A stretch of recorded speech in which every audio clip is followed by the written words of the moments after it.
to let the whole world know that you're gonna be alright. So come on, give it up, get into your rhythm. No need for you to be stressed. So come on, give it up, get into your system and find your happiness. Be free.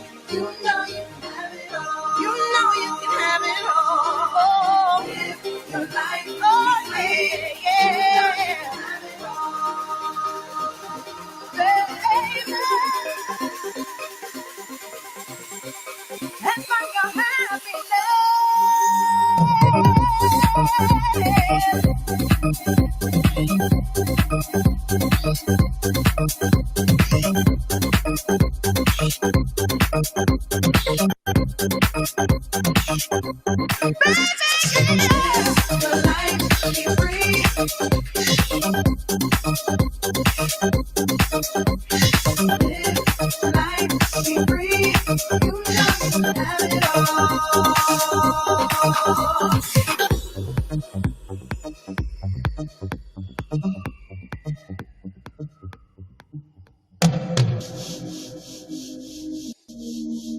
Got to be free.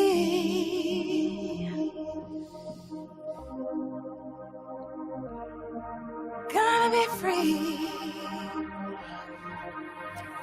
Sometimes you just need to let go. Don't keep it all inside. Sometimes you just have to let the whole world know that you're gonna be alright. So come on, give it up, get into your rhythm. No need for you to be stressed. So come on, give it up, get into your system and find your happiness. Life, be free. You know you can have it all. Live the life, be free. Oh, yeah. You know you can have it all.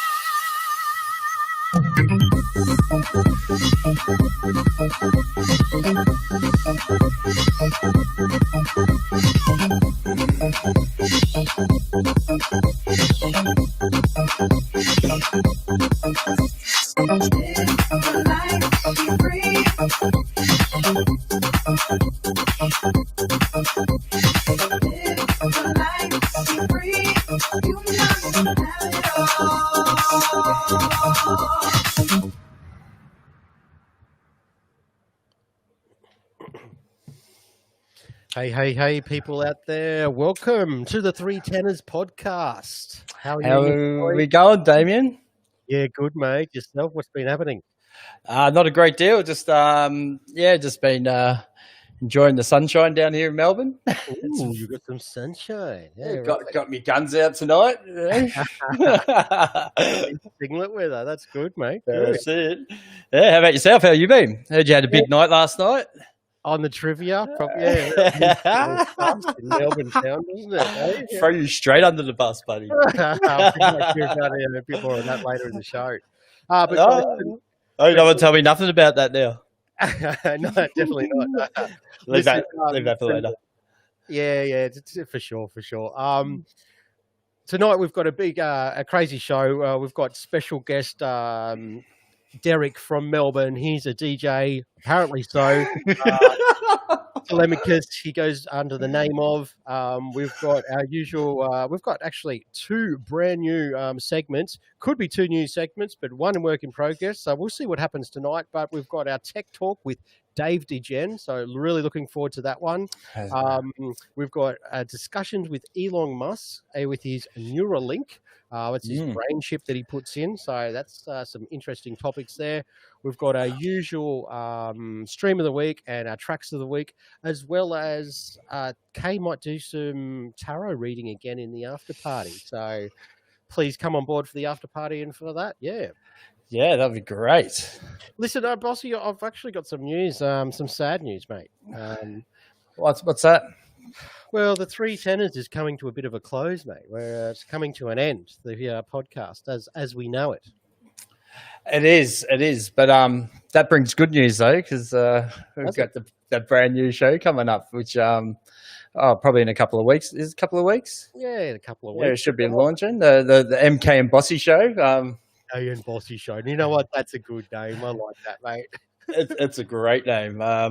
We're hoping to, we've polished everything we've been doing. We've got a couple of new segments coming out, which we're going to polish up in the next couple of weeks. Being some tech talk and some a gig guide, which we hope to start bringing the parties, or it's streaming parties at the moment, but the news from around Australia when the parties coming out, and that should be very informative in the coming weeks. Anyway, when we're allowed to go outside again. And pretty much we use this as our little boot camp and our trial and our test run. And I think we've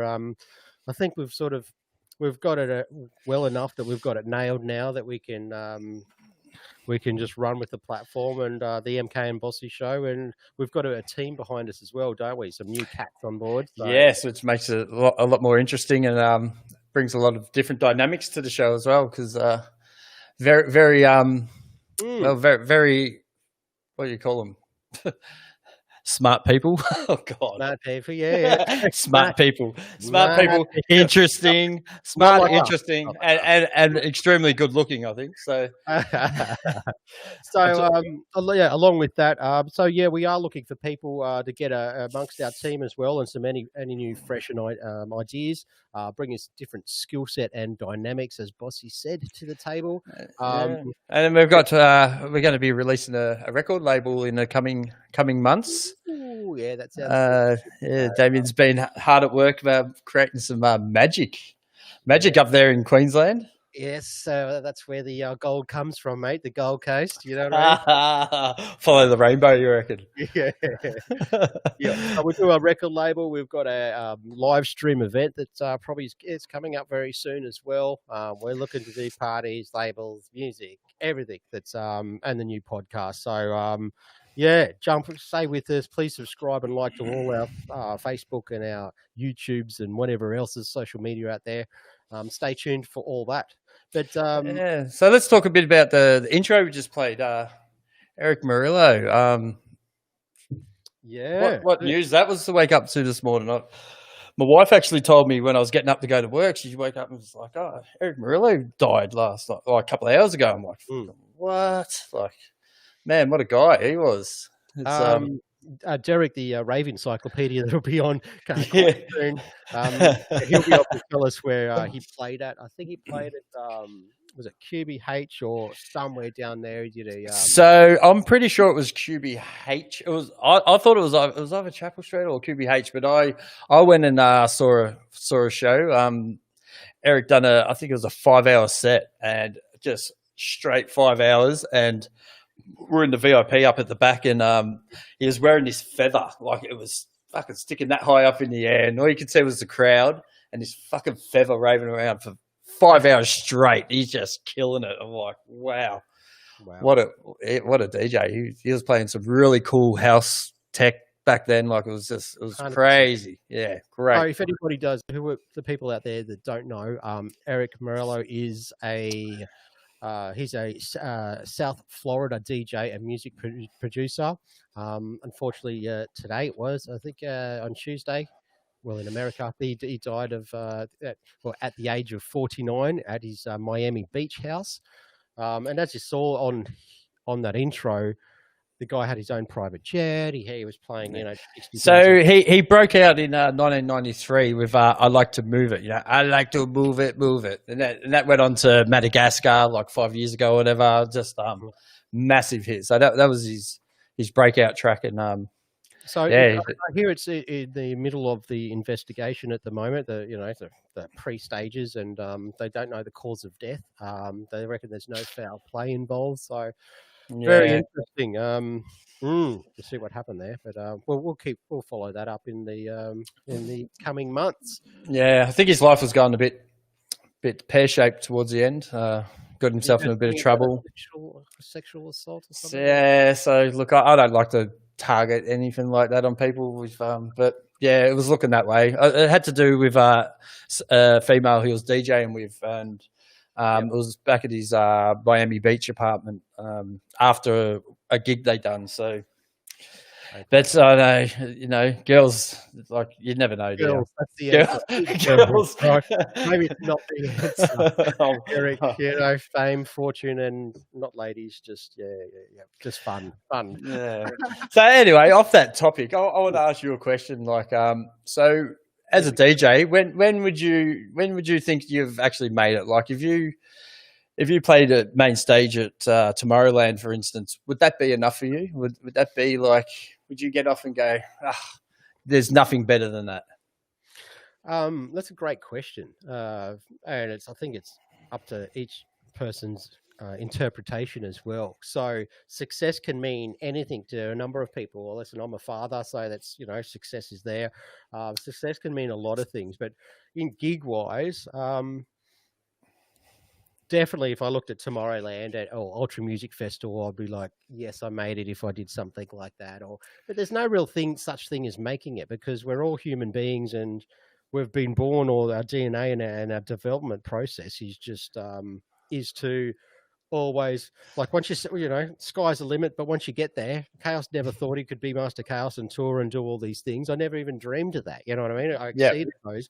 But then when you get there, you're like, it's good once you get there, but then you plateau out and you're like, well, now I want more. So you're always wanting more. So I've got a perfect example of someone wanting more. Like, so, like, if you're on main stage at Tomorrowland and you're like, killing it, it's like, that's pretty cool. But hey, how could you make that better? I think we need to watch this. The heading says it all. We'll go full screen, maybe. Jeez. So David Guetta, he's killing it on main stage, and I don't know if he dropped 1, 2, or 3 or 4 fucking roundies, but have a look at this cat. What's a roundie?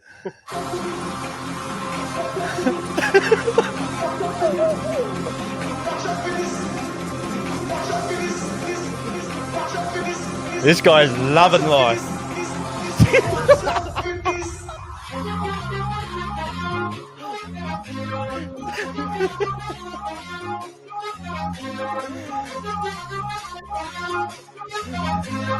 Take the sip.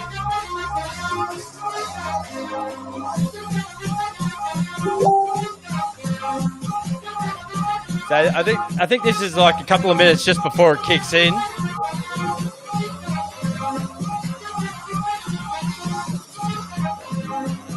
And there it is. There it is. Well, he's like, hey, this is all right, eh?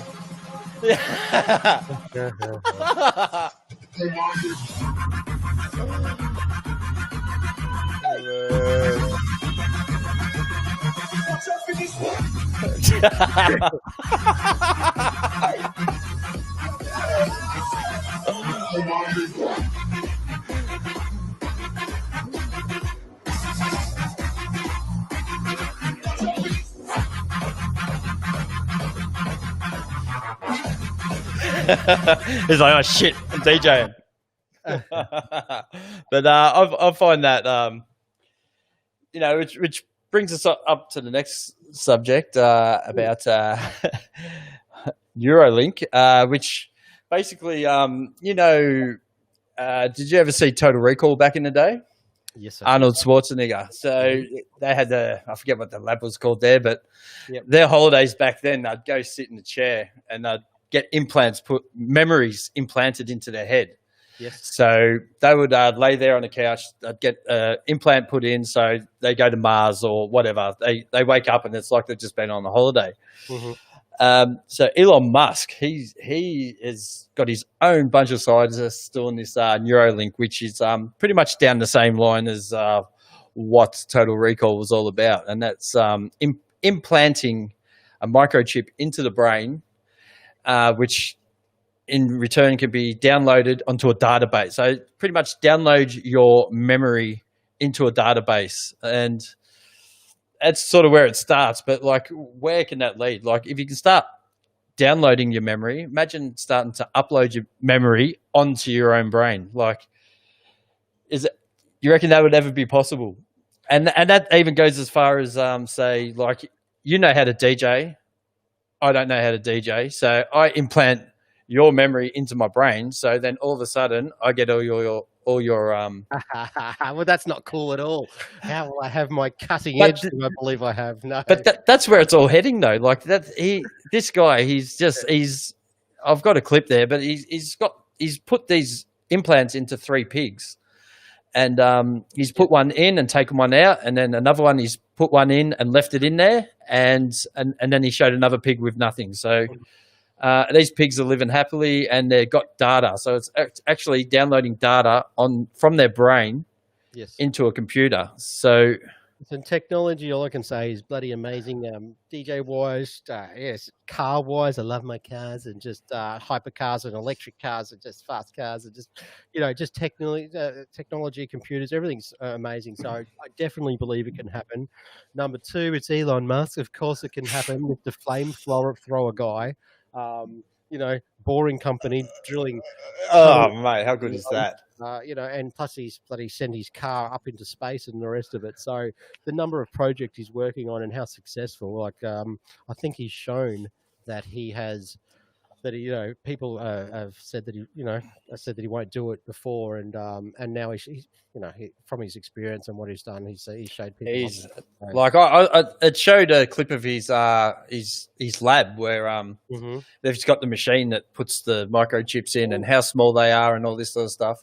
And I'm just thinking, if it got to the stage where you could buy memories on the internet, so you could buy a 5-minute memory of someone's being. Well, that brings up a very good topic and a subject. You know why? Because I used to get into this thing called a Coast to Coast AM, which is a radio broadcast program. It was basically like Joe Rogan. It had it was the biggest, the highest viewed radio podcast, 1 million views or something on the planet. And they were talking about, like, if you could go in school and if you could go and view like Pearl Harbor and all, 9/11 and all those sorts of things, if you could actually put yourself back in those physical times where you get to experience it, then the children and the kids would they would understand and appreciate it a lot more. So if you're saying in this 5-minute video, you're able to download it, and then you're like locked into Pearl Harbor and all these,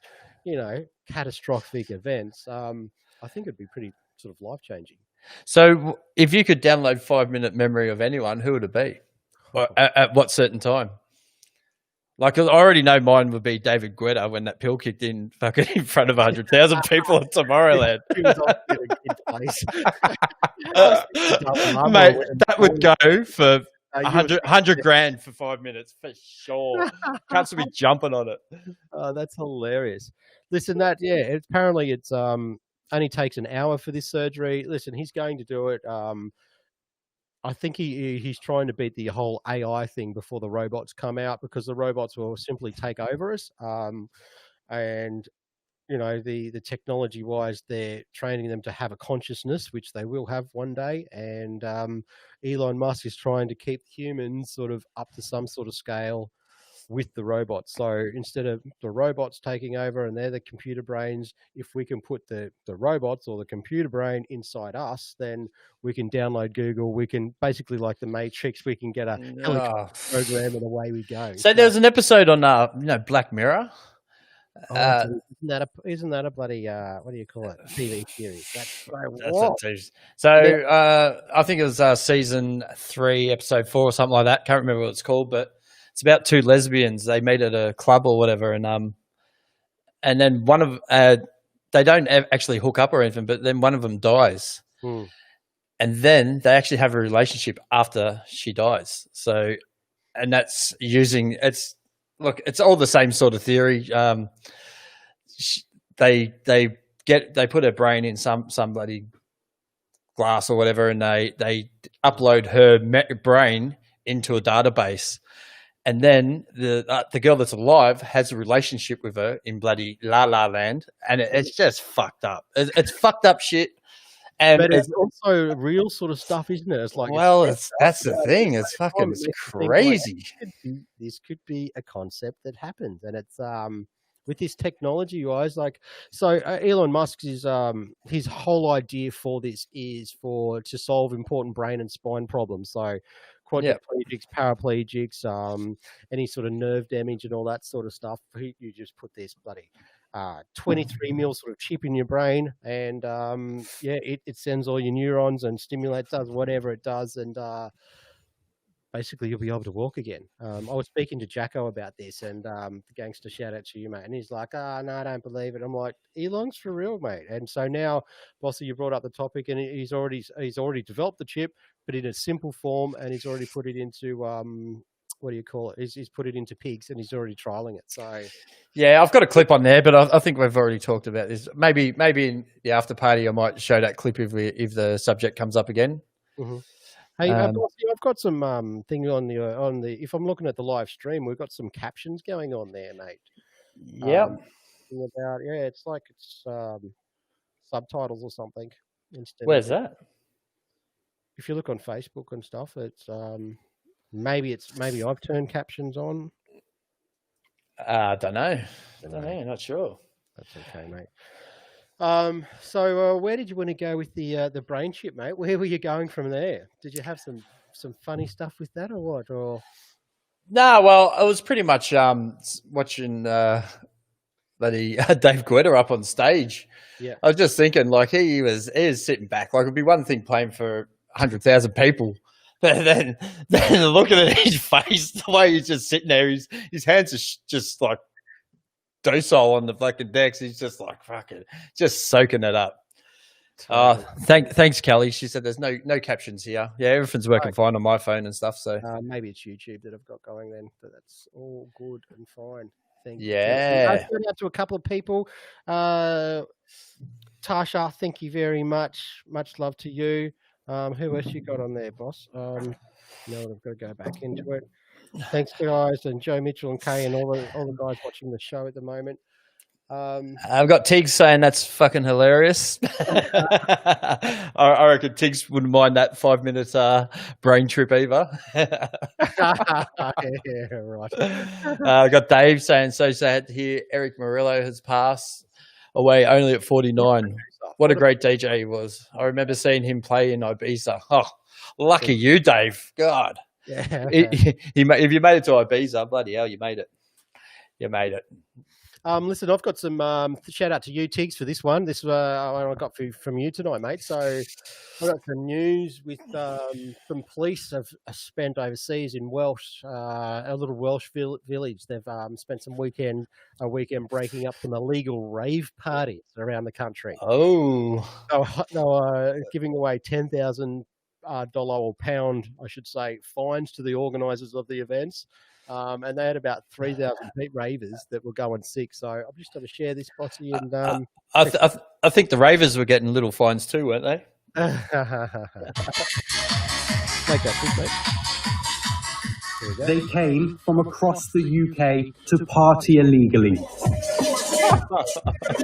These are the scenes of a lockdown rave.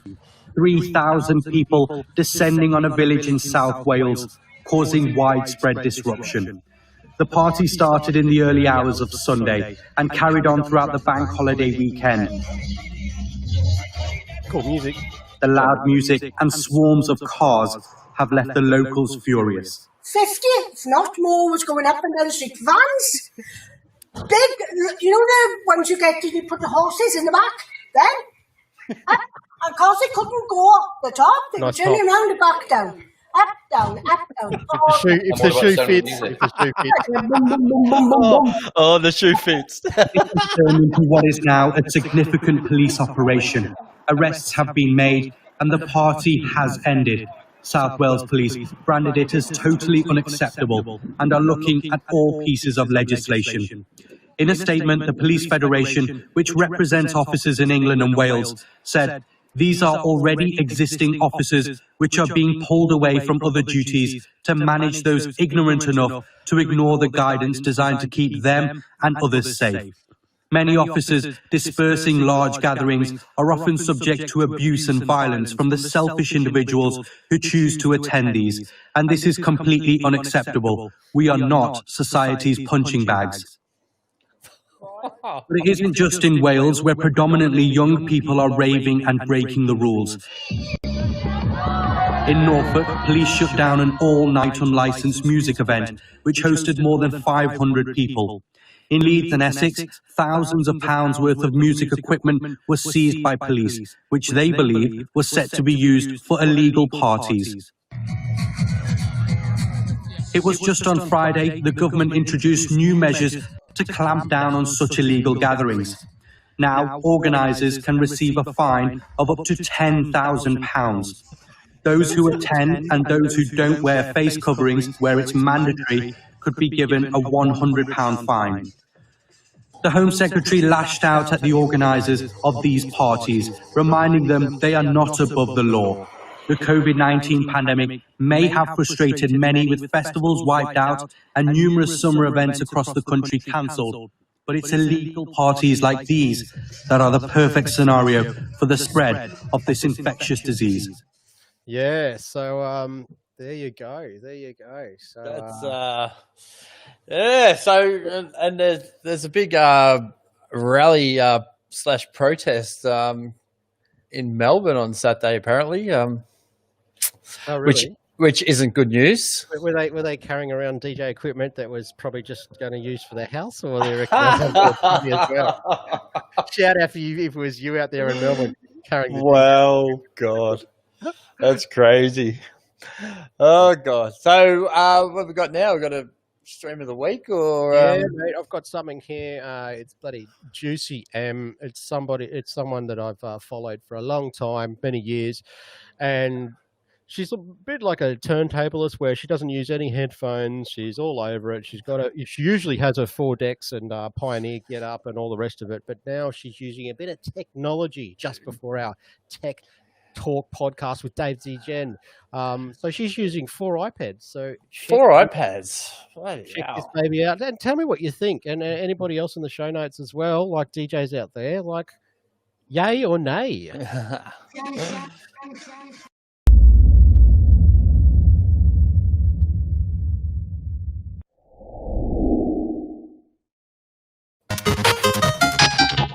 We gotta do the song. Are y'all ready? Level 1.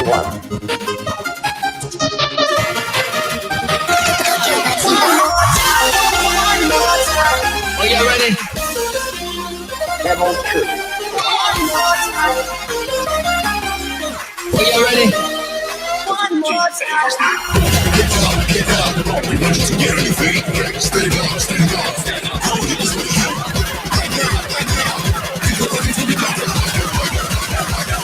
So get the freak up. Go.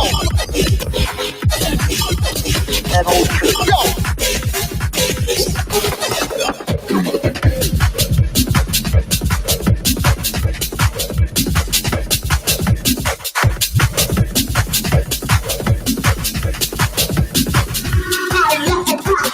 Before we get started, I want to know one thing.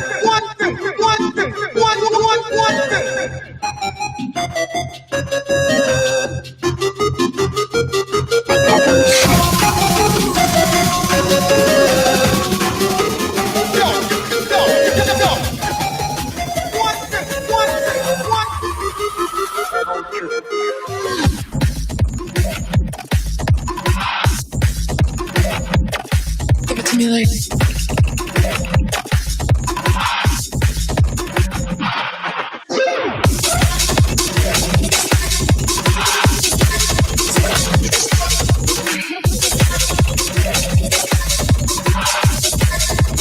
Are y'all ready?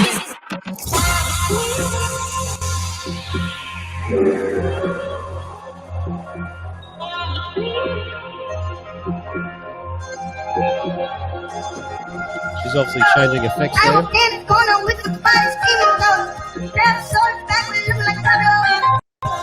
It's gonna make you feel where it's gonna go. You already know.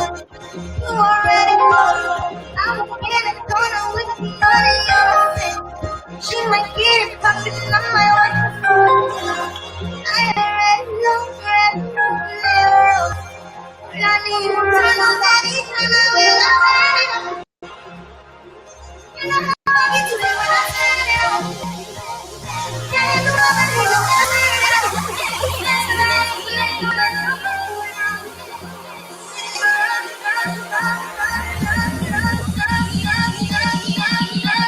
Not a bad build up.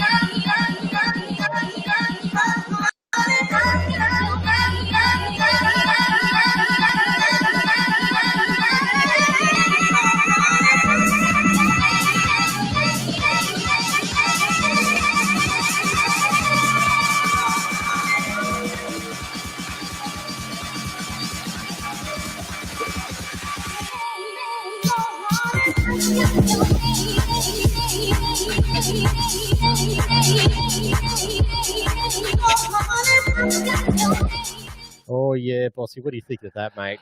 Well, I'm a bit left and right about that. I think it's Well, that last bit, like that, the music was sick. She was nailing it, and I've got to apologise for the first part because Kaos watches it. Well, you might notice he's got a little bit of ADHD, and what happened?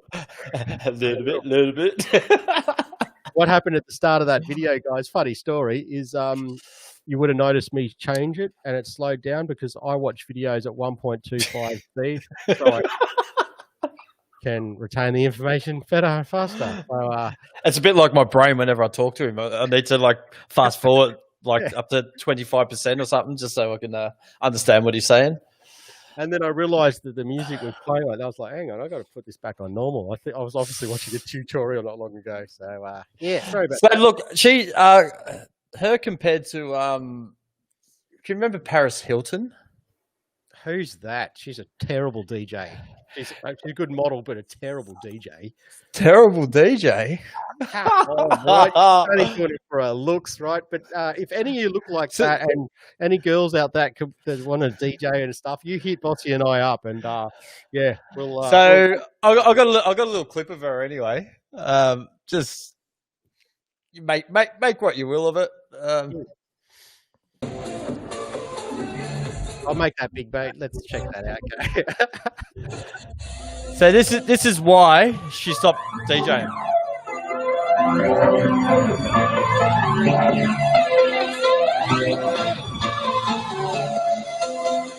It's atrocious. Wait for it.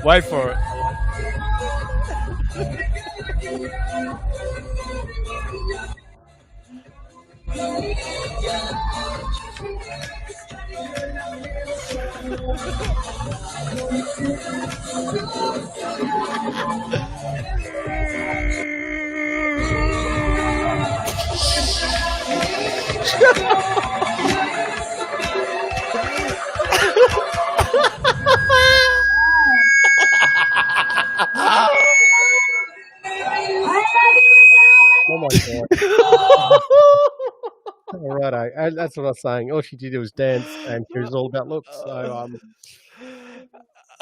it does take a little bit of talent, doesn't it, Kay? Garth gave her a first party. It's a funny joke. Yeah, she DJs as well, but you know, it happens to the best of us, though.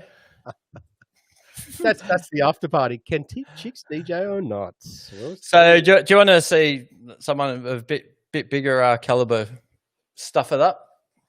Yeah, let's do it, mate. Yeah, give it a go. Yeah. So here we got Squirrel X.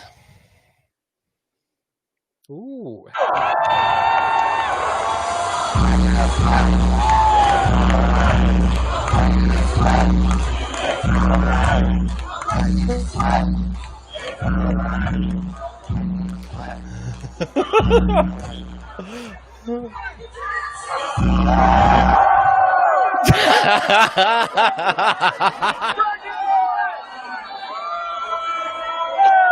Break the system down, is what I used to say.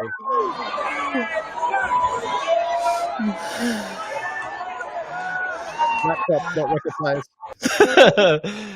that is a royal fuck up. No, well, it happens to the best of us, mate. Tell me a time when you've happened to the best of you? Have you got a story or what? Me? Oh yeah, but probably the first gig. I think you got me at Bubble. Oh yeah. Why did I get you at Bubble? I don't know. Actually, just. So I didn't personally get you. I was asking because I usually get people, and so a bit of my scratching wiki wah that I do, guys, is I play in reverse. So the left-hand turntable is not the left; it's the right. It's up down, right? That's what I do. 'Cause that's down. And then the right's the left. So yeah, well, I won't talk about that. The true story is sometimes I forget to put that back to the same thing, Scott Alert. I'm really sorry. There's a time that I walked out of the mic and he's like, what's going on? And I'm like, dude, I said, it was working for me. He's like, oh, sound keeps cutting out because he's pushing the wrong side, right? And he's like, why isn't it playing? And as soon as he put it over to the right deck where he started his track, sound just drops out. And I was like, what's going on? I was like, dude, it's working for me, mate. Right? And 100%, this is not on purpose. It is not on purpose. And I was young at the time too, and I still do it now. But I forget, right? And I change it back. It gives me I like playing backwards. Anyway, so I was walking out the club, and he's like, I said, dude, I'm going to have to leave it with you. I've got to go to another gig. And he's just like, fucking, this is all fucking rah-rah. And he's losing his bloody mind up there, right? I walk off, and not until I get outside and I walk down the street. I come to you. I was like, I don't know what's going on there. And I went, oh, shit, you didn't reverse the controls back. And I thought, sorry, would have screwed the poor guy's set up for the entire time. So, mate. Sorry about that. If it starts off like that, it's bound to not go right. And I wonder if you can remember that time before, dude. So I'm sure he would remember it. Not too really. So you got me a gig at a Bubble. It was just one of those first gig. So I'm just like terrified. Got on my vinyl and I practiced this set for must have been 3 weeks. I'm like, fucking hell, I better get this right. Yeah. So I had me certain tracks. I was going to play one after the other. I had them all in order in the record case, and we get there, and the second track I wanted to play in my set, I think it was Claire, your ex, that was up before me. No. So she played Punk. And that was the second. That was the second track I was going to play. So that's the one she left to me. I don't know. I don't know if it was because she knew I was a first timer, and you know how it's got 2 tracks on the one side. That one, you know how it runs out halfway through the record. So I'm like, fuck it, here we go. So one thing was she was playing a track that was second in my set, so I just had to fucking wing it. And so I got up there, and she goes, before she gets off, she goes, watch that left deck. It jumps all over the place. I'm like, cool story, bro. So we're up there. I think halfway through my set, I was getting a bit too comfortable, and I totally took the needle off the wrong record, and the fucking whole place just went. So I quickly dropped it back on, and had a few people come up, give me a fucking handshake, saying that was fucking. Gold. That was gold. Yeah, dude. I listen. We've all done it, DJs. You know who you are. We've all done it. Yeah, I did the old wrong one. Push stop and was like, or eject and was like, oh shit! And I get on the mic. Shout out to whatever. Quickly press play. There you go. You know, it's all about the recovery. Jason Biggo taught me. So, so I think it's time we move on to our first new segment. You know what, guys? We got our new segment with Dave DeGen, Tech Talk. There's going to be more of this. It's going to be incorporated into our new live stream, the MK and Bosse show. So check it out. Roll it, boss man. Yeah.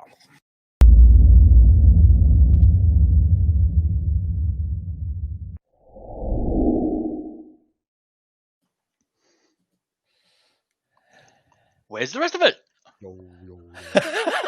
You see, this is why we have Tech Talks, to be able to get through things like this. My, what an intro. Do you want to try that one more time for me? Go on. I know you want.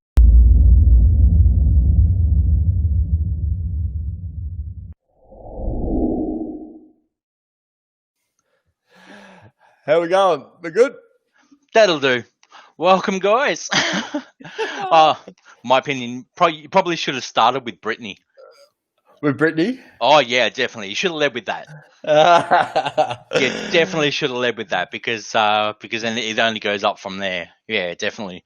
That other chick, seeing her use all the sequences and the loops and everything, that's absolutely phenomenal. There's a lot of time and effort that goes into a craft like that. That's for sure.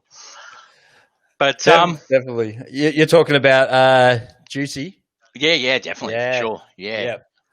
Yeah, but welcome everybody to the very first Tech Talk, where we're just trialing out a couple of things at the moment. The intention is to run some short segments, which are jam-packed with insightful information, deep diving into certain topics to help inspire or motivate others. For that, we're not just going to rely on knowledge from myself and everybody else. We're going to be tapping into the minds of the experts in the field. And various people within the industry who have sound product knowledge and experience. We're going to be talking about things like DJing and music hardware, music production, streaming online, which I'll get to in just a moment. PCs and rigs, anything that you guys basically want to deep dive down into, we can tap into and we can, explore that a little bit further. As lockdowns start to ease, hopefully, fingers crossed, we might even do some festival and club hardware as well. So welcome aboard, guys. Absolutely love it. Thanks for being on the show, mate. And take it aboard. Go for it. There you go. Oh, sexy picture there. I'm going to make it interesting. I'm going to keep it interesting for you guys. We were actually going to have our first guest on the show, but we're just ironing out a couple of things, and this is a bit of a trial run. So we want feedback. So if you guys have got any feedback, how I can make this better, how I can change the studio around, I'm always up for it. And we'll also do a little Q&A session maybe at the end as well. This is only going to be a short segment, so maybe 5-10 minutes, depending on how much uptake we get and what sort of topics we get. But this just in. So I understand that the streaming services are potentially in jeopardy. A bulletin went out today that Facebook are shutting down any person that is doing any music streams as of the 1st of October, because they don't want people to be streaming on network, on social media. They don't want to have to regulate all those sorts of things with APRA and whatever country jurisdiction that they're in. I believe that. Oh, hang on, where's the article? Boom. There we go. Oh, mate, I've got it down pat. Ready? Cha-ching! Cha-ching! That's gold. Mate, it's only going to get better. I promise you guys, it's only going to get better. I love it, mate. It's really good. It is good. Yeah, I'll move that for you. Oh, yeah, no, I can do that. So they're basically saying that you're responsible for all the content that you post. You may not use any videos on our products to create a music listening experience. So even if you're going to be doing talking segments and intend on playing music, compromised. I don't know. Apparently Twitch is also jumping on board with this as well. But those rumors are still unsubstantiated. So watch this space. Yes, that's massive. That is massive. If I can shout out to Joe last night about talking about a new platform, well, now's the time to do it. I think we all need it.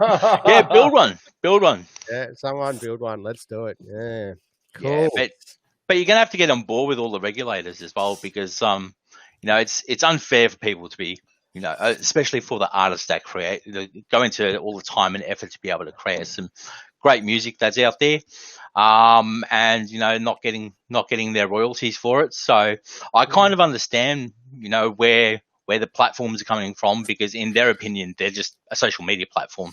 They're specifically designed for communicating with people. They're not designed for playing music, I guess. So yeah. But if there's already music on say YouTube and everywhere else, like, what difference if we're playing the same thing on the same platform for just like showing people it though? So that's the whole reason they want to put it on there, isn't it? Like, That's a good question, boss. I believe that if the artist that's playing the music can clearly demonstrate that the appropriate royalties are going to the artists that create the music, then there's not a problem. But apart from that, yeah, it's going to get a little bit stricter. I remember back in the days when we used to DJ back in the clubs, we used to have to write down all the tracks that we were playing for the night, and then hand them over to the club owners, and then that would be forwarded on to APRA, and then APRA would pass those royalties onto the DJs, or onto the producers. Those rules changed some years ago, so now just the venue owners pay a flat fee.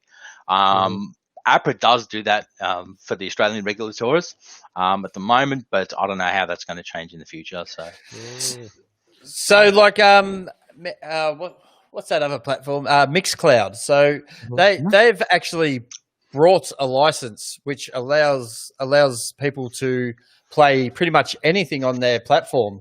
Mm-hmm. It's just unfortunate that you can only play for, I don't know what it is, 40 minutes or whatever, and bang, there you go. But like, surely Facebook could, bring out a license or something where you pay a license fee to them to be able to play music, and they forward that onto the artists. Like, who regulates that though?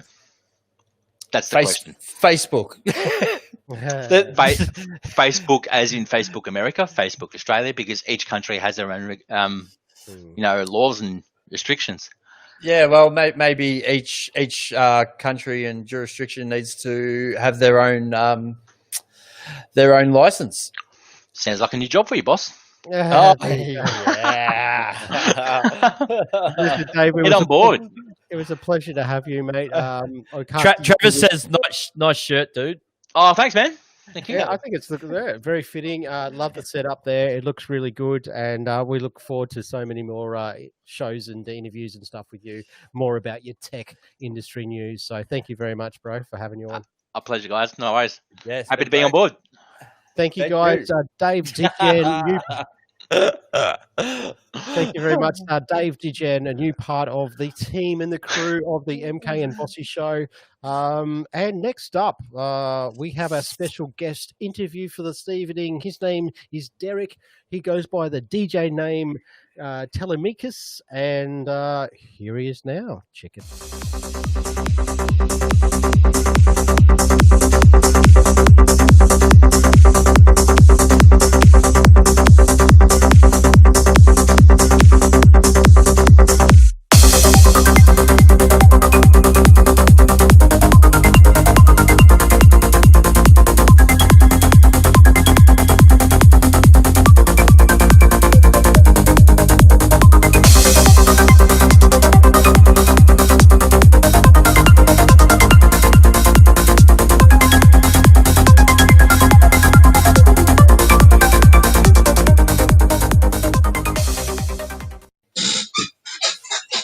Hello, gents. Welcome aboard, mate. How are we going, Derek?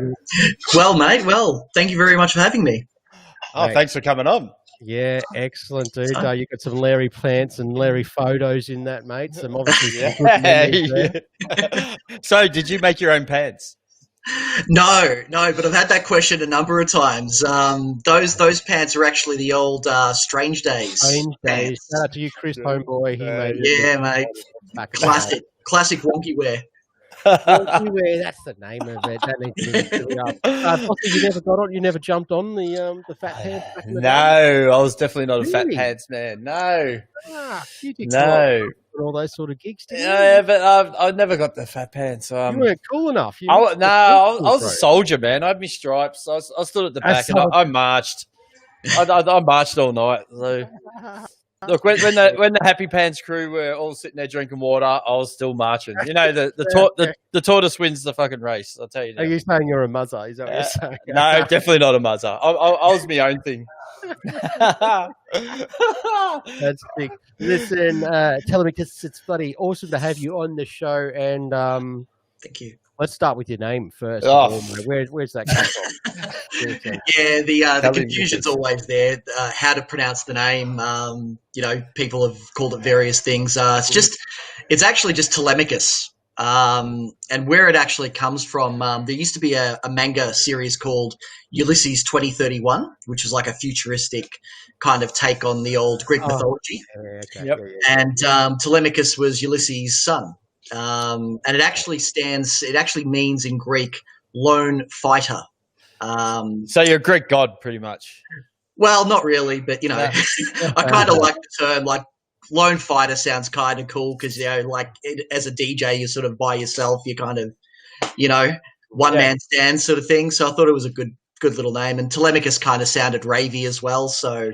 Is it the first name you ever had? Have you ever had another DJ name, or is that the first one you ever picked and you're stuck with it? Good question, actually. No, it wasn't my first DJ.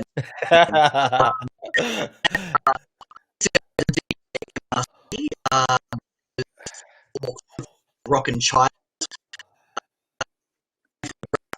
To rock band quite a bit back. And then another name, Darts, as well. Yeah. You've just turned into a robot a bit. you got a bit robot-y. Okay. Mm-hmm. Yeah. You're all right. You're going to need to say that whole line again. That's all right. Go for it,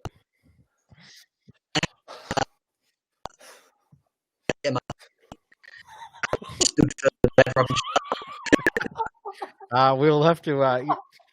Is there anybody? Have you got any other devices you can shut down while you're there, mate? Yeah, we'll let it get him back on board.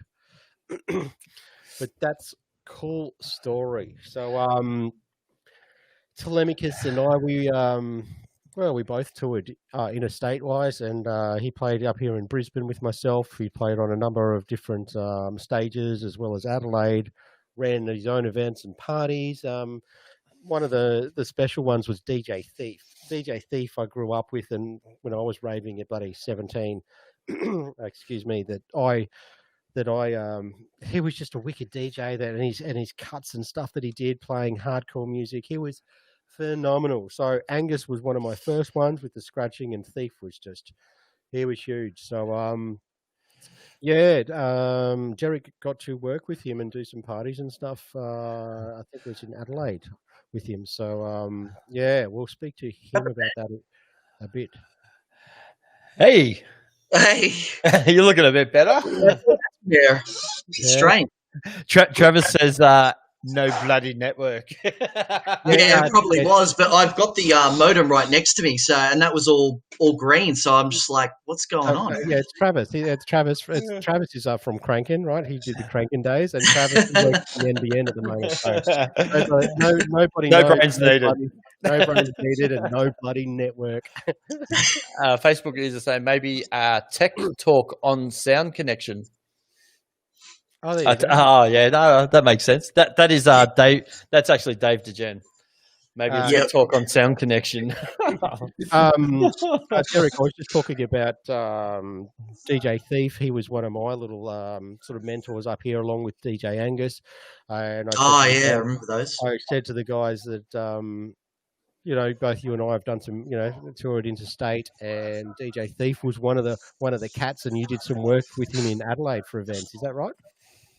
I played at System 6 Shutdown for Thief up in Brisbane, but his affiliation with Odyssey was in Adelaide as well. So there was a party there, and also Kryptonite was another party that we played out there. And actually, Steve, who you've had on in the show before, Exorcist, and I played at a gig in Adelaide called Sounds of the Underground. It was Jay Slide and a couple of other guys. I played with Hex, did a happy hardcore set with him, and did a versus hard trance set with Jay Slide. So, yeah.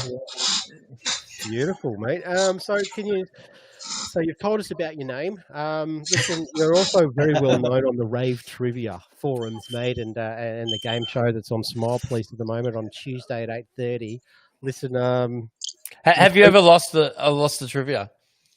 I've won 3 times, but so it's been going for a while. So I'm always generally in the top 3. And you've hosted a couple of nights, from what I hear as well. I've seen. Yeah, I've hosted 4 times now, actually. 4 times. Is that easy thing to do, or? The programming is pretty good, so that makes it a lot easier and makes it very simple to kind of format the questions and things. But yeah, I mean, the first time I was kind of like just winging it and had some good feedback and advice from Mr. DJ Raving Alco, who's the man that's put the programming together. But yeah, look, it's good fun, and it's a very good program for what it is. Yeah, I had a ball on there. I had a great time when I went on there. It was good. And good maybe night. a little bit too much of a ball last night on there. There's some great times there. We had some deep topics. Deep and melodic topics. Melodic. Were you on there last night, Derek? Yeah, I was. Yeah. Oh, so you got to witness Master Kaos in fine form. Oh, absolutely. But maybe in the after party we can go into some of those subjects a bit. Sure. No one likes to say K if you do come on the program. But back to you, Derek. This whole rave trivia and your knowledge and encyclopediaism, if that's a word that we're going to create. Encyclopediaism. Yeah. I've done my raving. I've done also my gigging. You've done the same thing. Why is it that you do what you do, and how come you do it so well? Did you start at like the age of 8 or something, or? Close. I was like 14 when I went to my first rave. Was that a legal underage one or a? It was in It was after I went to like a blue light dance party that was out at like the old Capitol nightclub in South Yarra. Yeah, okay. It's not even there anymore. Like it used to be next to a place called the Fun Factory that had like a roller skating rink and stuff. Remember that one? Yep. Yeah. So it was there, and I met a few people, and they're like, "Oh, there's much more underground stuff than this. You should come to this." And I'm like, "Oh, okay, cool." And we just kept in touch, and so I had this crew of people that would always keep me informed as to what's going on, and then they introduced me to Central Station and stuff. You're 14? Yeah. At 14, yeah. I was sneaking out of the house to go to parties, basically. So, wow. Hey, you're born to be a partier.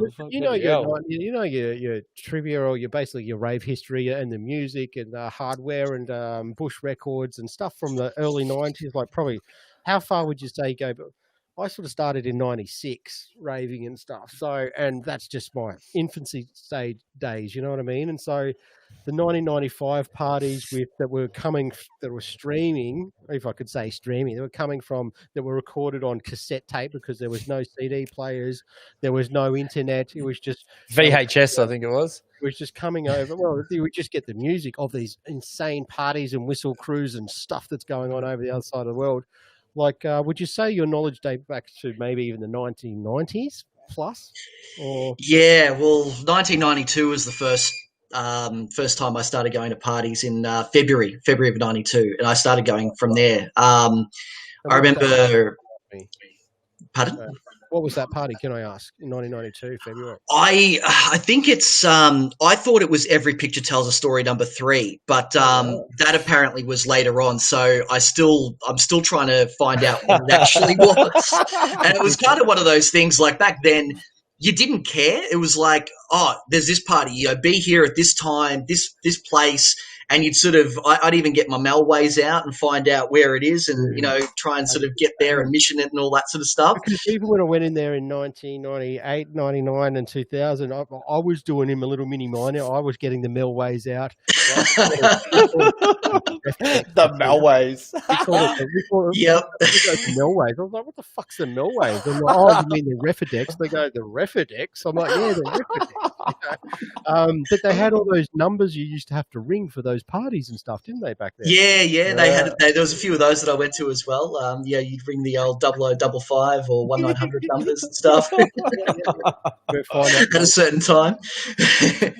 So you started partying when you were like 14, like 14. Going to 14. So did you have the group that you were partying with back then? Are they still in the picture now, or? I actually got an invite to a Facebook messenger group called the Rotary Ravers, and I was just like, oh, okay. And a few of them, like, I actually recognised, and I was just like, geez, I haven't seen these people in like years and years. Like, this goes back to like 1993. So, yeah, it was kind of cool just to sort of be added to that. And some other people I've obviously lost contact with. Yeah. Over the time, and then you sort of meet different people and you get involved with different crews, and on you go.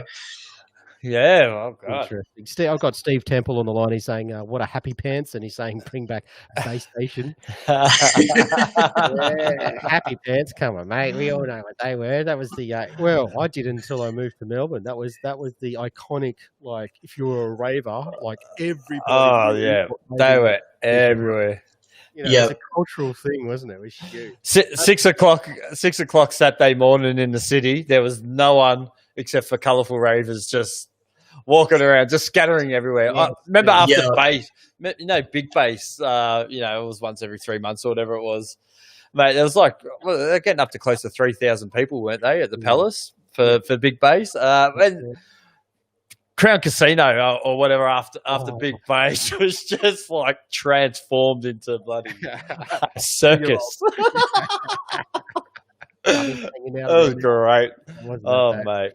They were great nights. So how did you get it? Listen, I got truth be told, I pinched my brother's ID out of his wallet, and he's only like 4 foot something. Like, lucky to be 5 foot. And then I walked into the Queensland Transport and said, I'm this type of cat. And, I put that on there. And, they took a photo of me, different eye colour, different hair colour, just like, yep, you're David Newell. And I was like, sick. And I'm like, this is a legit license. I'll go anywhere, and the bouncer can't say anything. It's got my name, my photo. Excellent. I'm like, wicked. So, so his name, but my photo on there. And then... that's how I got in at 17 and started my little raving career, which got me into the DJ side. How did you do it at 14? Like, was Melbourne different? Oh, my question is, I want to know, is Melbourne different? As in, every picture tells a story from when he was 14 and stuff. Are the rules and regulations, were they a bit more free flowing down there? I reckon. I always think they were. Like, I remember when I was, say, 16, 15 sort of age, it was the thing. Like, you're getting in. If you had a bit of stubble, like, you couldn't be a baby face with no beard. Like, if you had a little bit of stubble and Cooling was out. Yeah. But before they brought in the regulations of if you don't look 21, you get asked for ID or whatever. But people were getting in so young. I knew people were getting in at 14, 15, and I couldn't grow a beard till I was about 20, so I had no fucking chance. But I got in where I need to get into. So okay, yeah. Well, I've got Steve saying same but different. So same but different. I think the regulations are a bit. I think it was who you knew, not what you knew. Yeah, very true. If you get in with the security, that used to be they're pretty much the go. Like, I know we used to take people into like what was that place? Cuba. Was it Cuba? Yeah. Yeah, I remember. Yeah, so I remember we used to take people in there, and they were a couple of years underage. But if you're walking in, you look confident, you used to get in. So, but that is definitely not the case now. And let's welcome Derek back. I'm really sorry about this, guys. I don't know what's going on. Never had this many problems before. We'll have to get Travis down to your place to fix those cables for you. No, definitely. Every 14 minutes you go into isolation, and then you. It's so funny. I went to Macca's this morning, and big news: they've started Monopoly at McDonald's again. So I like going there for me coffee every morning. And so the first fucking one I pulled off, guess what it was? What? Instant prize. You've won a free day out. I'm like, well, that's fucking convenient, isn't it? So they're giving away 3 days out in Melbourne. So how good's that?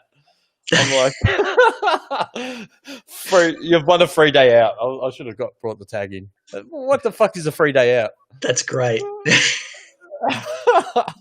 Anyway, where were we? We're talking about colourful people at 6 a.m. Yeah. So when you were 14, like, how were you getting in these clubs? Like, fake ID or it was weird because like I didn't. Some of the clubs that I was going to were it was, if you looked the part, they just let you in. They didn't care pretty much. Yeah. You know, and it was later on that I got a fake ID. It was like I think it was late '93 actually. Like I actually got a fake ID of someone that was a good friend of mine that knew someone else, and you know, you gave them a photo, like a passport photo, and then they doctored it up and off you went, you know. So it was like a fake police key pass. So yeah, it was always the same security at these places, like every time. So eventually, the first time they look at they just let you in. They didn't care, you know what I mean? It was only later on that they started to sort of clamp down on, you know, because they were getting clamped down on. Yeah, exactly. So, what were some of the highlights of your career? Like you DJ'd at quite a few places, and you look like you had a pretty fun upbringing. Yeah, like some of the pictures, because you sent a lot more pictures through, and I was looking for a film. I'm like, yeah. You lived the same scene, same time, same. It's the gold thing. Like all of us grew up at the same time in the same place. It's you look like you had good fun. I did. I had a lot of good fun. So some highlights. Myself, like if only I could have done more, but you know, I think I did quite a lot for what I did do at the time. Like Dave Guetta, 100,000 people. So, what are some of the highlights, mate? What are your most memorable moments? Look, probably playing, you know, at the Metro nightclub. Like it's was a holy grail type of place in Melbourne. You know, it was one of the super clubs. Yeah. So to have been able to play there was a really big experience and a really big just honour, you know, to be able to sort of have played. Was that before or after they revamped it? I think this was before. It was a pharmacy. It was Transmission. Okay. Played up. These trivia right there. No, I couldn't remember. I did before and after, but I couldn't remember the parties that were there. But yeah, it was. You're right, Derek. So, like honestly, it was one of my favourite venues. It was after they revamped it. It was just a totally different vibe in there. Like the sound system, the the lights, just everything was fucking crazy. Yeah. No, Derek's so stoked he's fucking frozen. He'll be stressing, but no, it's all good, Derek. And I reckon we might even see if he gets back on soon. We might even go to the after party. I think so. Time is getting away from us, and we can get him back on for another show because we want to speak to him about his events and a few other things. Yeah, and what he's a part of right now. But let's go to the after party. And guys, this is where any of you guys, we can send you the link. So I put it in the show notes in the chat. And if you want a link, inbox us, Bosse, or Michael Boss, or myself, Master Kaos, and we'll send you the restream link, and you guys can get on board and discuss some of these topics with us. For sure. I can't get no sleep.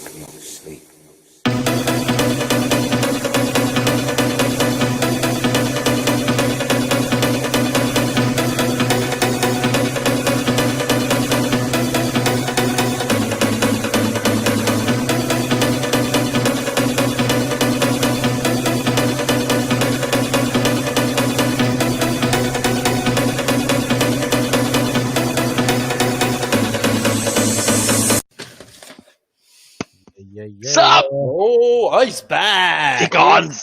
He's back. The crowd's here. I'm going to have a serious talk with my ISP tomorrow. This is rubbish. Are you plugged in, or are you going wireless? No, I'm plugged in. This is all really? cable-wise, so I'm sort of surprised that this is happening. Yeah. It's never had a problem before. Like we've done trivia and everything, and not an issue. Interesting. Yeah. Listen, I'm just setting another invite to someone right now, but maybe the show can't handle this amount of awesomeness. All in one. that could be true. Too much awesome. It's probably all your graphics taking all the bloody I can sit there. I'm watching there in the back. I'm watching you in the background, like fucking what's he doing, man? Tinkering around. Now, guys, listen. I've got a few topics for tonight's show. Be prepared. As Bossy's little intro said, I can't get no sleep. You're not going to get any sleep after this. Guys, this is the after party on the MK and Bossy new podcast. It'll be called Uncensored. So we're just going to try a few things. But if you've got any kids, they probably don't want to see this sort of stuff, okay? Chaos is stepping it up a level. I'll just read out something to you. I've got something here. If we can all just first discuss. It's talking about a same-sex couple celebrates first anal birth after successful rectal ovary transplant. Sounds a bit shit. This is where I need some sound effects to follow this. Well, that'll be coming in the mail with your podcaster or what are your roadcaster and stuff. Yeah, I guess so. That is wow. So I'd like to say it's not going to be a shit story, but well, you know what, guys? An image says is 1,000 words, doesn't it? So there you go. That's what we're on about tonight. Okay. I was going to say, what's Damo plugging? Literally, get it. Oh, hey, sorry. Wrong button, mate. I think it was the wrong screen. Sorry, mate. Sharing now. Yeah, no, I had it right. Sorry, guys. And there you go. Oh, we'll just leave it there anyway. That's you can see it. Yeah.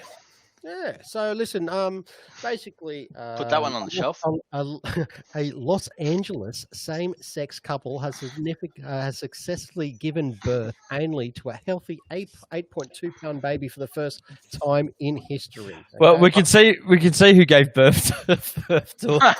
Sure. I don't know why he's crying, but well, he's probably got a sore ass. So listen, James. What if they named the Amel?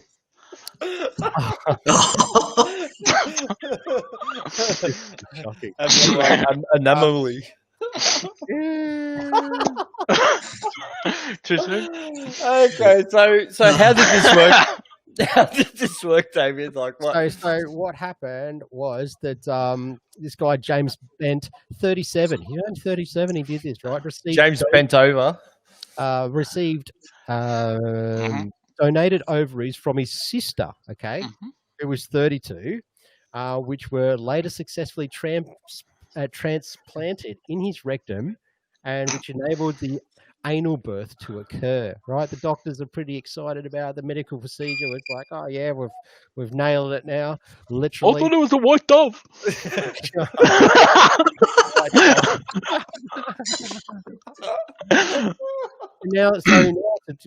The doctors, of course they are, the researchers, they're like, well, now this could be a medical procedure that will not only be useful for male same-sex couples, but also sexual couples where the male partner wishes to experience, get this, the process of pregnancy himself. So for all you males out there that wants to know what a woman goes through, you can now do it. Yeah, I hear that they also found a bowling pin and a set of car keys as well. Was it my car keys from the week? So if he doesn't grow up being an arsehole, I don't know who would. Oh, the jokes. I'm just trying to get my head around the mechanics of it, like, I mean... Well, normally when a man and a woman... Wait. No, that's out the window. No. This is much later, mate. Like, having seen pregnancy, live, it's... I don't know how the guy delivered, to be honest. Did you see the picture? Yeah, I saw it. Oh, man. I'm just still trying to get my head around it, to be honest. I'm just like, wow, okay. So do we think it's like, go on. like, hear this. No, I'm like you know how gay people weren't accepted for a long time. Now they're accepted. Lesbians or any gay people, they're accepted now. Like this is a whole new category. So is it accepted that they've transformed an inside of a female to a male up the rectum to deliver? Is that someone's right to be able to do that? Sure, why not? Yeah, I don't see why not. You know, they're probably going to each other. Look, like, we got gays, we got lesbians, we got transgenders. We need a new stereotype. but I think good on them. You know, if they're going to do something different, good on them. So you're in with it. You're going to try it, mate. Like it's not like Luke that's calling me and he wants in. You're in with it, Dave. You don't have to call me and say I want in, mate. I don't discriminate against anybody. If they make a life choice that they want to do something, if they want to raise a kid, good luck to them. Yeah, good luck to them. Because kids are fun. Kids are great. You know, they're definitely a challenge. They're definitely a challenge, but they're a whole lot of fun. Like back in the day, they'd get a surrogate, or is it surrogate? Yeah, surrogate. Yeah, and that's pretty much the only option they had. But if they make this like a thing, do you think it's going to like take off? And if a couple are that loving with each other and they want to go down that path, why not? That's their choice. Even to the point where you know, people die and they give their organs. Yeah, would you donate your ovaries for a cause like that? If I had ovaries, yeah, probably. If you're a female, yeah. Otherwise, I'll find some other ovaries. Any other ovaries? Please send them to PO Box 413. If the next topic, I was hoping Kay or a female would get on here because this is a bit of a female topic, and but also another matter that I'd like to clean up. There's a young woman here. She's suing Samsung for $1.8 million after her cell phone got stuck inside her vagina. And of course, with everything, we need a picture with that. You see, and there are people complaining about guys having kids. Come on. You know what I mean? So, of course, it's all the cell phone's fault. So here we are, guys. What do we got? So here she is, crying. She's in court, the poor love, you know, and she's suing them, right? She had to seek medical attention after inserting it for, her vag area for vagina. Vajayjay. So hear this Muppet, right? This is a statement. She believes that she wanted to see how it would feel to put a cell phone on vibration mode inside her, right? There's vibrators and things for that. So I don't know. Maybe Bosse, we could send her. So I want to know why is it Samsung's problem that? Yeah, that's it. Like if you got a carrot stuck up your vagina, like would you sue the farmer? Depends if you put it there. Oh, so great question. I'm glad you asked that because she actually says it in her statement, right? Samsung is definitely at fault here as they offer no warnings about the dangers and the potential risks during the insertion of their product inside their clients' male or female cavities or genitals. Come on, Samsung. What are you guys doing? God, they need to lift their game. I'm sure Apple's got it in their terms and conditions. Yeah. Only on their laptops, I'm sure.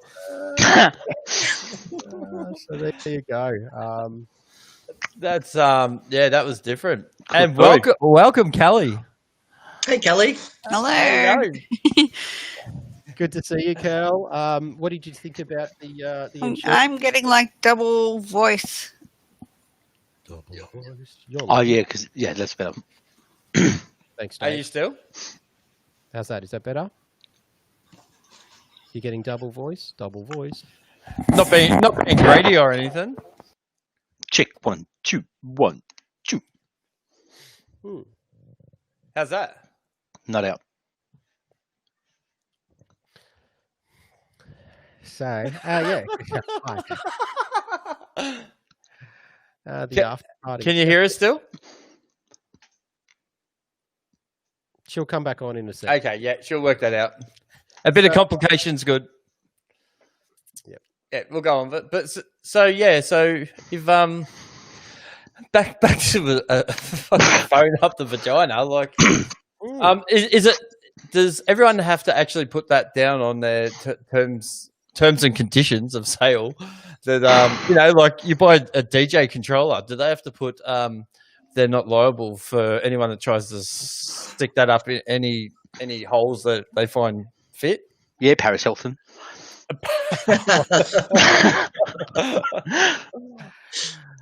Are you back, Kelly? Yeah, your mic's not working. That's right. Just follow the lead from the mic all the way down to the in-house joke, isn't it?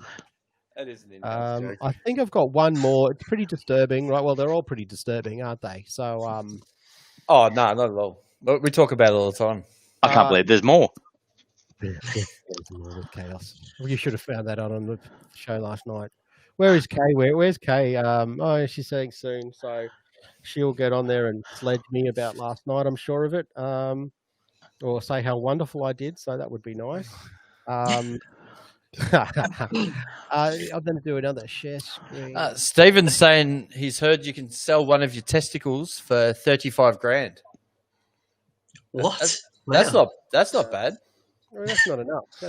Boss. And one would donate. One of the sayings that Jacko and I used to say is that I've got more talent in my left nut than Jason Midro. But shout out to you, Jason, if you're listening. This is after hours, mate. It was a joke, right? It was just a fucking left nut joke. So you keep holding your left nut, mate. You don't want to get that. So maybe you're right one, Bossy. 35K, you reckon? Get you some more DJ gear. I'll tell you what, 35. It's not bad, is it? Do you reckon you could like barter him and say 40 maybe? Or... Haggle. Yeah. Haggle, barter. Hustle some more money. Now, because we're doing little pre-runs for the show and all that kind of stuff, I will also, in 2 seconds, I'm going to put this up as well. Here's another one that I'm sharing. I probably won't do anything like this again because it's even too heavy for me. Here's a Detroit man that wakes up from a 12-year-long coma. A 12. Yeah. Gave him a good blowjob. After a prostitute gave him a blowjob and a hit of crack cocaine. This guy he's loving life. And so, a really miraculous recovery. 12 years, right? So, now. There you go. Right, in 12 he was years, just out. That's all it was. I just want to say. I can't believe it. I want to know, guys, is 12 years in a coma, does he age less or more? Like more, obviously, by the looks of him. Well, this gets into he's only 27. Like, he's so 2008, we're so 2000 and late, you imagine that? Not bad for a 27-year-old. So we're still talking iPhones and technology, 2008, right? And then you just go to Boss, come out at 2020, and you're like, what? Wow. Brain chips into Send me back. So, you know how you have dreams and dreams are only meant to last 3 seconds or whatever, but the dreams feel like they go forever. Do you reckon he just had one dream in those years, or I don't know? You'd have to ask him, mate. I don't or know. do you reckon he just woke up going, "That blowjob? What happened? That was the best blowjob ever." You know, I'd be good after that blowjob. There's only one thing that could be better than a blowjob. Oh, thanks, love. So he's like 53 years old. So it's yeah, sure. Yeah, so he spent, quite a just say basically from 40 onwards, my age onwards to 53. That's well, quite a bang. Who pays? No offense, but who pays for this kind of shit? So what? You guys are going to keep me alive? Obviously, put some drips in, feed me, keep my body going for what? 12 years? You going to do that? I'm sorry, but the gear won't last that long.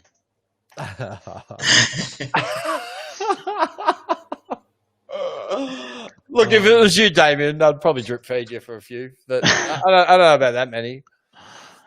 They'd have to put some goat milk in there in between, that's for sure. Oh, yeah. So they're saying that's how that they brought him back to life. Barry came to visit me on my birthday with a hooker and gave me a hit of cocaine. Doctors say brought me to life. Wow. Okay. So, I'd like to know what else he tried first. So, Yeah. so he must be gay by the look of it. Like, I don't know why they're all home. He doesn't look right. He looks like Brian off the cigarette pack. So they're saying that also, although doctors believe that Felicio played no part in the man's miraculous recovery, the drugs may have pushed his brain out of his comatic state, which is very interesting. So Well, that's a positive drug story right there. Not so good for the chick. Poor girl. She tried her best. For God's sakes.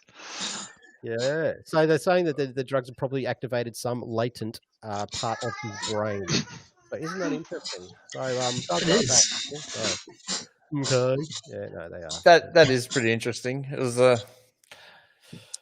don't know about the picture that come with it. It looked pretty disgusting. Oh yeah. Oh, well done, Chaos. You did really well. So well Yeah, done. Look, my favourite one out of all them must have been Vagina story.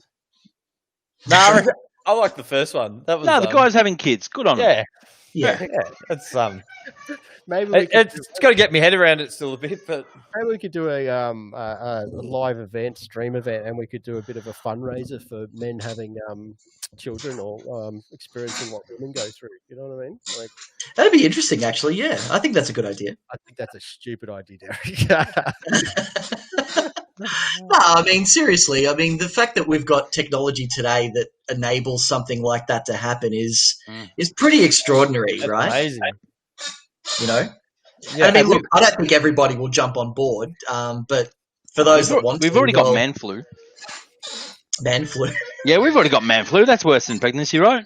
Mate, that's been around forever. That's yeah. It's actually been proven to be a thing a few years back. I remember reading an article saying it's actually a thing. Like, men apparently suffer more from it than women do for certain reasons. I'm like, oh, okay. Yeah. Same as gallbladder pain. Apparently, gallbladder pain. I had my gallbladder out 2 years ago, and it was literally about to burst. And I've had a couple of female friends that have obviously had kids, and they've all said the pain from that is worse than childbirth. I don't know. I can't compare, but it wasn't pretty. It wasn't a good day. We can arrange that if you like. If anyone out there wants to donate some ovaries to it's a PO Box 413. I don't need to show it, but there was another article on there where a girl was she spent $75,000 on bloody getting some sperm that was apparently from Donald Trump. And when the baby came out, it was dark, very dark skinned, and it was not obviously what she thought or what she paid for. So she's now suing the sperm donors and the company for like $2 million because the baby's black, so to say. So yeah. So you know what, I see this podcast and stuff, and I just go, we're just trying to do our thing. But then I look at this and go, is this? Shout out to Neil Coots, he helped me find some of these articles, and I'm like, is this really the world that we're living in, or we're bringing children into? This is crazy. This is absolutely crazy. Like, it's madness. Try 7 days straight. Oh, no, we have Lee McManara is saying try 7 days straight on ketamine infusion. That he's a mate of mine. He went to he had to go to hospital. I can't remember exactly what it was for, but he got put on a ketamine drip for 7 days, and he just said it was out of body trip. So for 7 days. Maybe Lee, maybe you need to get a laptop and jump on and tell us about that experience. Tell us about your chromatic experience, mate. Yeah. What revived you out of a K-hole for that long? Mate, that's that is crazy. That is not put in a microwave or an oven. That is straight out of the bottle. Yeah, ketamine is quite an experience. Year ago, just almost a year ago now. It's I had a car accident, and that was what I was put on, amongst other things. And it was crazy. Like, everything around you is doing different shapes and sort of contracting and expanding and stuff. It was a bit like Dave at the moment, huh? yeah, a bit like that, exactly. Sean Sullivan Escalar is he's saying, love the subject matter. You guys are funny as fuck, gold. Shout out, Shorty. Yeah. Good to see you, mate. Shorty, I tried to ring you, mate, and tell you about the new show, the MK and Bosse show, and we're rehashing it, and we've got a team behind us. Some of the lovely crew that you see right now. So look out to that. We'll get you on board again for sure. So. Maybe he wants to jump on now for a quick chat. Yeah, he gets his phone. Let's sort that out, Sean. Yeah. So, anybody got some news for the week, or what's been going on in your lives? Like anything interesting? I think we're all from Melbourne, aren't we? Okay, so yeah. Okay. Not much going down here, to be honest. I'm going to call up McDonald's and ask what this free day out is. Like, I don't know if they've gone above authority and we can actually go out for a day or what. Maybe we're bringing back the big day out. Who knows? Oh, I wish. And I was just about to say, and the rave trivia and crew and stuff, I'm sorry, but this is just how it happens. I've got to talk about myself again, right? I don't ask for it. I didn't ask for the goat. People are calling me goat. Now I have to talk about me again because why? Because none of you people in Melbourne are doing anything. The meme segment was pretty funny in the rave trivia. They did a stupid question, Bosse. You know what they're like. Yeah, I know. And go, Derek. Tell them what the question was, mate. Oh, well, basically, you had a mic and a goat in the background there, and some guy just sort of looking stunned, and they're like, do your best meme, out of this image. And I think the one that won was, I don't always listen to melodic techno, but when I do, my mic doesn't work.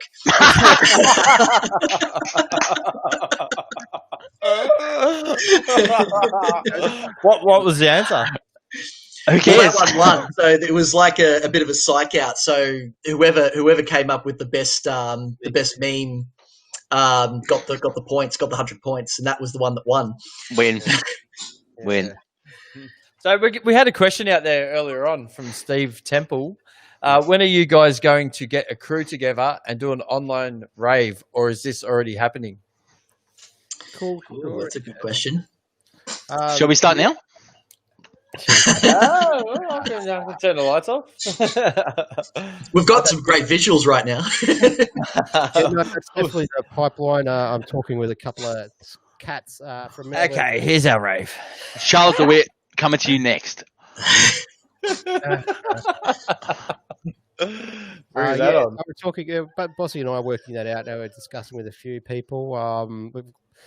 Someone's reached out to us. Shout out to you, I should say, Lukey. And we look like we'll be hosting it and doing a live event. So it's good that some people are wanting to see it and everything. And I think Lukey and probably Garthy and a few of us getting on board and working together. It's going to be a fun show. So it could be one of the masked events or a masked party, sort of like the Masked Singers. So and you got to pick what DJ's behind there, even though that he's looking like he's wobbling like Jason Midrow or something, that it's not, or maybe it is, or So we're gonna do a couple of things. So it's still in the woodworks at the moment, but it definitely I reckon in the next month we'll get it nailed and I'll fly and we'll get it happening. So thanks for the interest. Sure. So we've got KC on here saying obviously he hasn't been watching the show because new Facebook laws on streaming music is coming in. Mm-hmm. Yeah, that's apparently. Yeah, so KC, we need you to rewind about an hour and 20 minutes, and we have a segment on that, buddy. Right. Keeping us in the loop, KC. And he's a man. I lost my keys to my sports car and my garage door key, electric garage door key last weekend. Yo, Kay. Hey, Kay. Hi, guys. How are we going? Good. Oh, great now that you're on. I felt the need for a tarot reading. Oh, shit. Oh, really? I have to jump off. Why? What are you seeing, Dave? Where are you going? Nah, little ears. Oh, really? Little ears. Oh. Oh, little ears, he's getting taken away. I don't have to read straight away if you. Hey, kid. Whoa. Hey, come up and say hello to everyone. Come on.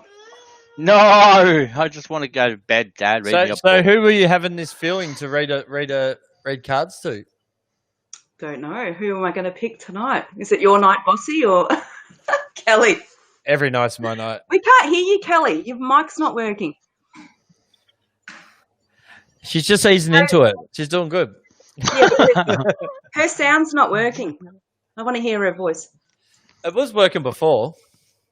Put your headset back on. Put the headset back on.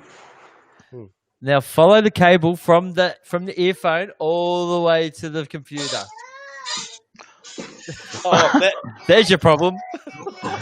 Hey, I'm going to say goodbye, guys. I got to do right, the mate. parent thing. Thank you so much for having me on, as usual. You guys No worries, Dave. Good to see you, Thanks mate. for that, Dave. Good to see you. awesome. Thanks, guys. You've done a great job. And quickly, KC, mate, your set the other night when I lost my keys and all the rest of it, we were listening to that, and you played good show, bro. Good tunes, progressive, sort of tech, what do you call it, trance and all that kind of stuff, dude. Your music and your DJ set was excellent, so hats off to you, mate. Well done. Oh, KC. Yeah, it was Skater. great. It was a great set. Skater. Good old Skeeter. He used part of my name for his DJ name because he loves me. His last live stream was Oh. I see where you're coming from there. Casey. Yep. Well, that's where it came from as well, MK, yeah. Have you got a button on that, Kelly, maybe you need to push, or... How am I going to read for you if you can't answer my questions? Do you know sign language?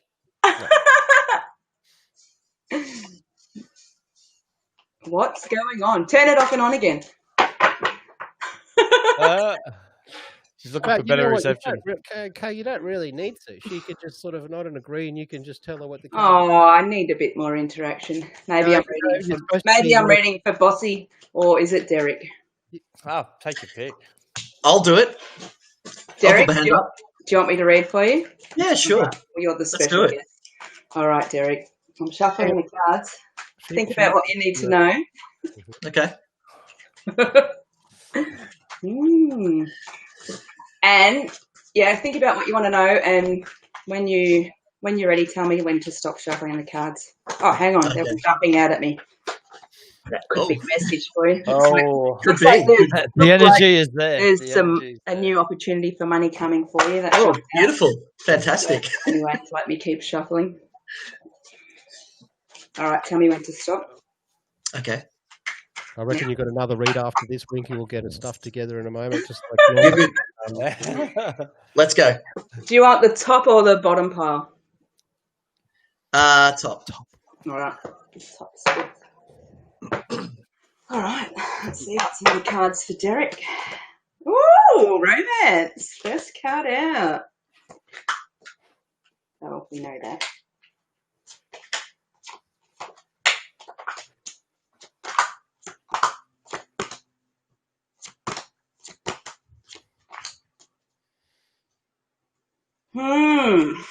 Interesting.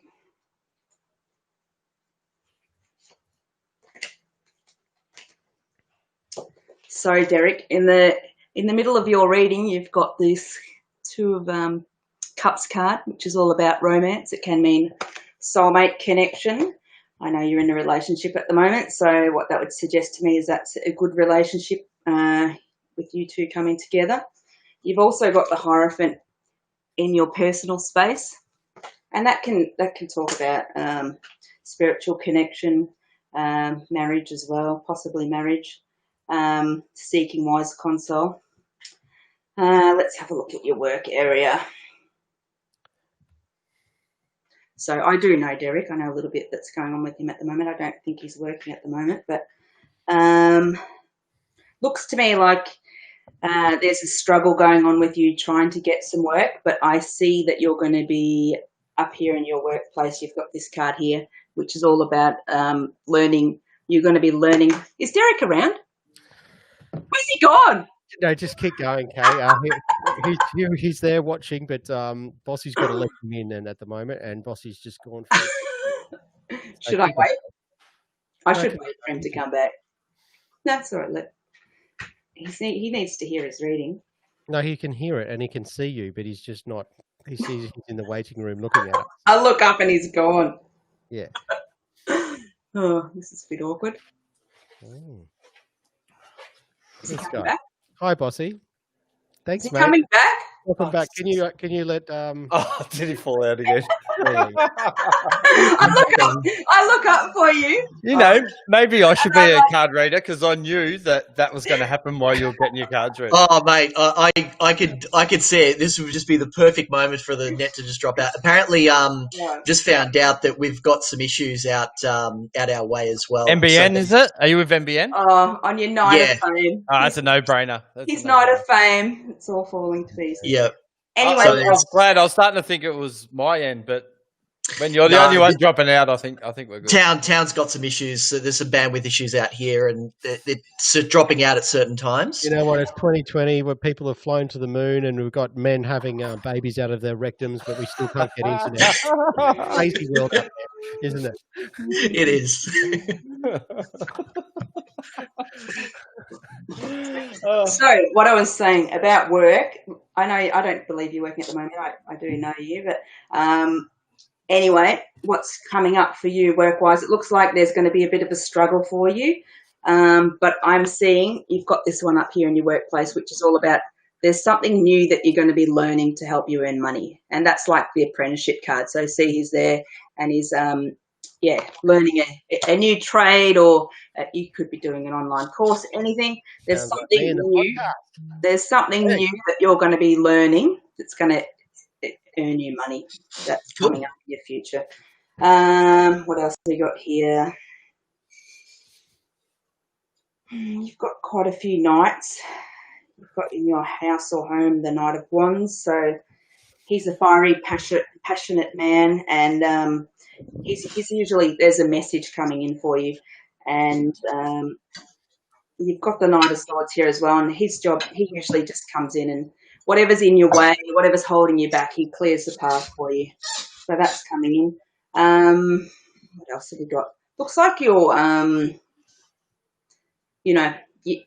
I know you've had an accident.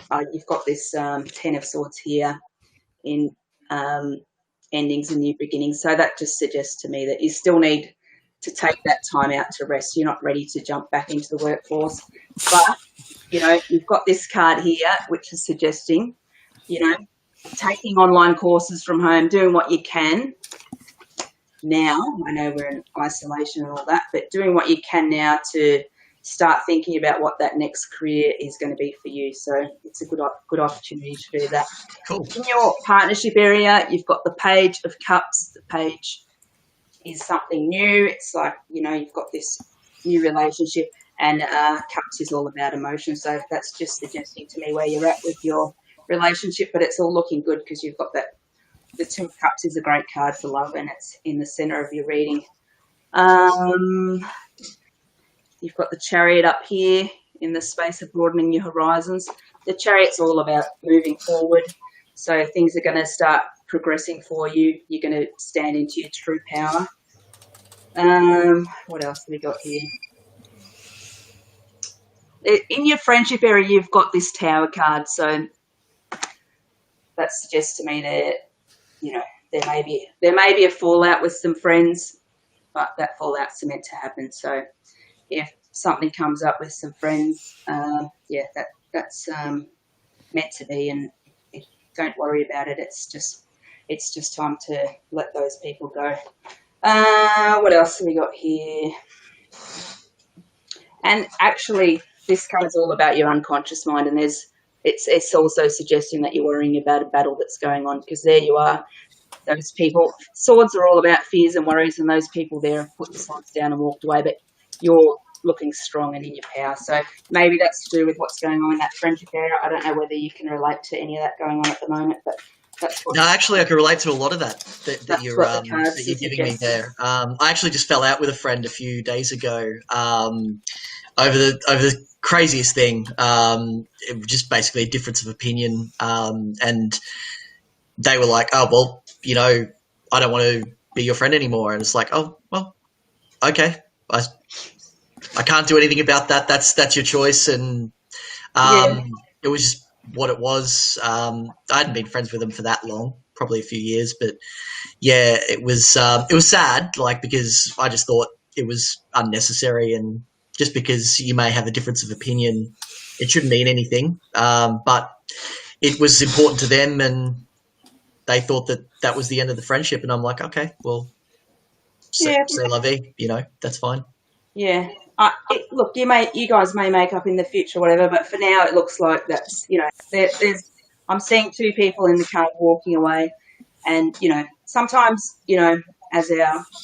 as we grow and change, that those people are meant to leave our life anyway, and it's not a bad thing. So that was in your unconscious mind. I've also got the Three of Swords here, which maybe that's like, maybe you feel a bit wounded about what's going on with those friends, and that's upset you. But you've also got the Ace of Cups, which is a really great card because it's all about, it can represent love. It can also represent that you're going to, releasing, see there's water coming down here. So it's releasing those emotions that have upset you, but it's also can be doing with representing that you're having a bit of a spiritual awakening as well. So it's a really good card. And, there's an offering here of a cup coming into you. So it's often about love, this card as well. So, yeah, looks good, Eric. Thank you. I can relate to a lot of that. Thanks, Kay. That was really, really good. No dramas. So, Kelly, have we got our mic working? Can you hear me? Oh, yes or no? Loud and clear, Captain. Finally. Welcome to the party. Breaking the ice. In time for the tarot reading got her talking, didn't it? Always. So how have you been, Kelly? Very good, thank you. Very good. Good to see you on here. Glad to be here after today, yeah. That's great. Oh, no comment. No comment? Nah, look, it happens. It happens. It's pretty nerve-wracking coming on the first time. I was pretty stressed about it. Well, yeah, you didn't show it. I was. I just had to have a few glasses of wine or vodka, whatever it was. I just had good game face. Hang on a minute. So Kelly is eventually going to be doing some gig guide, working her way up to working her way up to gig guide talking for us. So she's the girl that knows all the events, and she has for many years. So as soon as she can get on camera and let herself go, she's going to be awesome. You've got this, Kelly. You've got this. I told you, Kelly, just put the glasses on. You'll be fine. Where are they? We're just on trivia, guys. We're not. There we go. All right, Kelly. Maybe I need like a cousin Itwig or something. I'm shuffling the cards.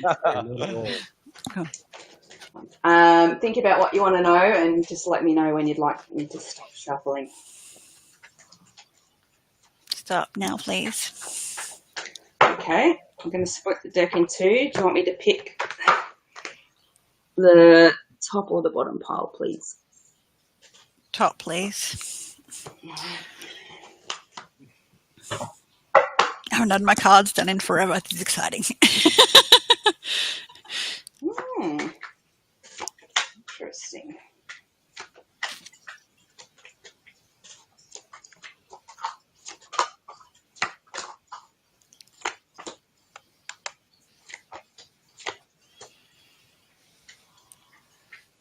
Alrighty.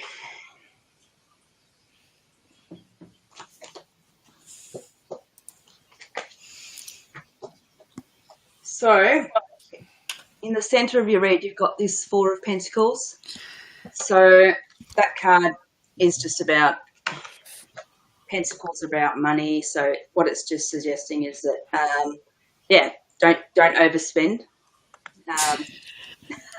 Maybe you've been spending too much money, have you? Online shopping, something like that. Definitely. It's suggesting that it's a good idea to hold on to your money at the moment. In your personal space, you've got this card here, which is Four of Wands. So the Four of Wands is a really great card. It can represent that you're buying a house. It can also, some readers call it the 1111 card because there is 4 wands and 2 11s on each side, which can represent a soulmate connection. So I don't know whether you and Chris are thinking about buying a house, but it's certainly turning up here on your cards in your personal space. But I don't know about that. Only you would know, but it's there. Maybe moving in together. It's two people celebrating in front of the house, so it could be. It could even mean that someone you know is buying a house around you, but because it's in your personal space, I think it's to do with you, not someone else. That's really cool. If it was in your friendship area, I'd say it was someone else, but it's in your house. Right. In your work. Does it look messy? Well, yeah, this card is Five of Pentacles, so it looks to me like you're feeling left out in the cold about something, you know. But see the pentacles behind there, they're glowing. So you feel like you're on the outside. You've been left out of something. And I don't know if you work with a man who's very very guarded. If you look at the Emperor, he's in your workspace, and he's like, this man is very serious. He doesn't mess around. He's got his armor on. He's a very serious man. So there's a man that you're working with like this. You could even, I remember when I did my tarot course, the girl said he's got a hand grenade in his hand, ready to throw it at someone. So the Emperor is doesn't show any emotion. He's a stern man, and he's very strict. So can you relate to that? A little bit. I have like 10 jobs, so it's kind of hard to work out which one it is. But anyway, this here about you feeling left out in the cold about something, maybe it's some ideas you've had or whatever, they're not being heard or whatever, but it's representing, see those coins are glowing in the background that, you know, while you might feel like you're left out in the cold about something, there's a window of opportunity behind you there. There's something to do here with, this is the communication space. This card's all about a friend from the past, someone you're talking to with a past connection. Can mean past life, but generally I would see that you're communicating with someone that you knew in the past. In your home, you've got the Queen of Pentacles. I see that as you. She's looking quite... Queen Winky. It's saying for you to hold on to your money, but she's, you know, the Queen of Pentacles, she's all about the coins and she's got the money and she's quite happy and satisfied. So for some reason, it's suggesting that you need to hold on to the money, but this card's suggesting to me that you're looking quite well off in your home and you're quite satisfied and things are going quite well there. Mm-hmm. In the lovers area, you've got the Strength card. Strength card's really good. Just shows that you're a strong person. You know, things look strong in your relationship, so that's a great card to be there. You've got the Two of Swords here. So there's a decision that you're deciding. The lady here, she's got the blindfold on, she's not seeing her way out of the situation. So you can relate to that. There's something that you're thinking about, whether it's to do with work, whatever, that sort of falls in the work and the health area. So there's a decision that you're deciding. I think I know what that's about. A decision you're deciding about. You've got the blindfold on. You need to sit and meditate on that, and you'll get the answer that you need. But yeah, it's like, which way should you go? And it's worrying you because swords are about fears and worries. In your partnership area, you've got the Queen of Wands. So the Queen of Wands, I'll see her as you as well. She's a fiery, passionate, creative lady. She's quite intuitive. She may even have a black cat. There's a black cat here in the card. I'd love to have a black panther in my house. House panther. I've got a black cat. I'm a wand because it's a fire sign. So, well, it represents a fire sign, the wands. But yeah, I'll see her as you. You're a creative person, and yeah, she's sitting there in the partnership area. So that's good. Seeing you celebrating with friends. This is just represent that's just in endings and new beginnings. So whatever's coming up, I'm just seeing you that you're getting together with your friends and celebrating. whether that's online or in person, I can't tell you at the moment. But all of the above, please. It looks to me like there's going to be a celebration of just catching up with friends and having good times. And again, this lady here, Nine of Pentacles, she's got the money coming in. So money is coming in for you. It's looking good. And this card, the house is in broadening your horizon. So what it's suggesting is that whatever you're thinking about doing, it's a good opportunity. There's going to be money coming in. You're looking very satisfied there, and you're looking very satisfied in your home. But for some reason, they're suggesting that don't spend too much money. Your friendships are looking great. You've got the Wheel of Fortune, so everything's looking good in your friendships. But in your unconscious mind, you've got the Queen of Swords here. So is that you? Is it someone else? Is there a bossy lady around you that's bothering you, who's very direct and straight down the line and is extremely bossy? You've got a lot of queens, actually. Let me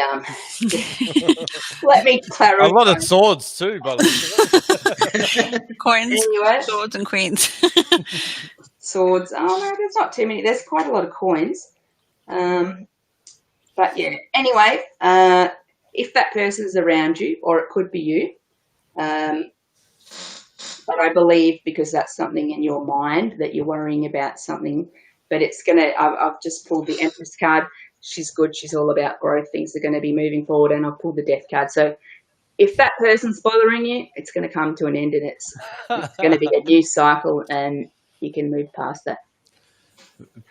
Sounds like you're going to call in the heavies to sort that out for you. So can you relate to any of that? Yes, I can. Yes, thank you. All right. So okay, I think I was just talking to Damien then. I think I might do the unspeakable and get a reading, and then we're going to finish up the show. Don't like people telling me what's going on, but we'll give it a go. I think you do. Are you sure you want me to? I don't have to do it tonight. We can save it for next week. Nah, it's fine. Just do it now, and we'll get it done, and then we'll get it out. He's ready for it. All right. He does want people to tell him what's happening. All right, Bossy. I'm shuffling the cards. Tell me when to stop. Think about what you want to know. Stop. Okay. Do you want the top or the bottom? Bottom. All right. Looks like you're going on a holiday. Eventually. Every day's a holiday. On your card.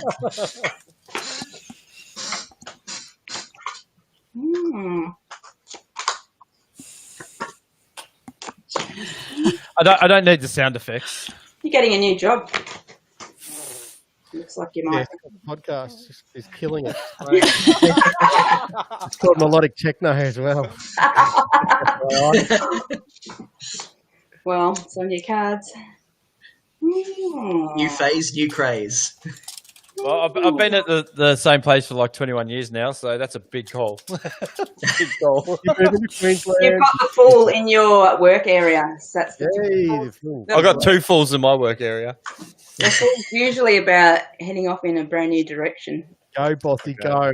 Go, Bossy, It's go. there. It's full on there. So that's all I can say. All right. Mate, that means you're adventurous, you're playful like the Fool, you just get your little feet wet and here we go, brother. I've been classed the Fool for many years. Not the class clown, mate.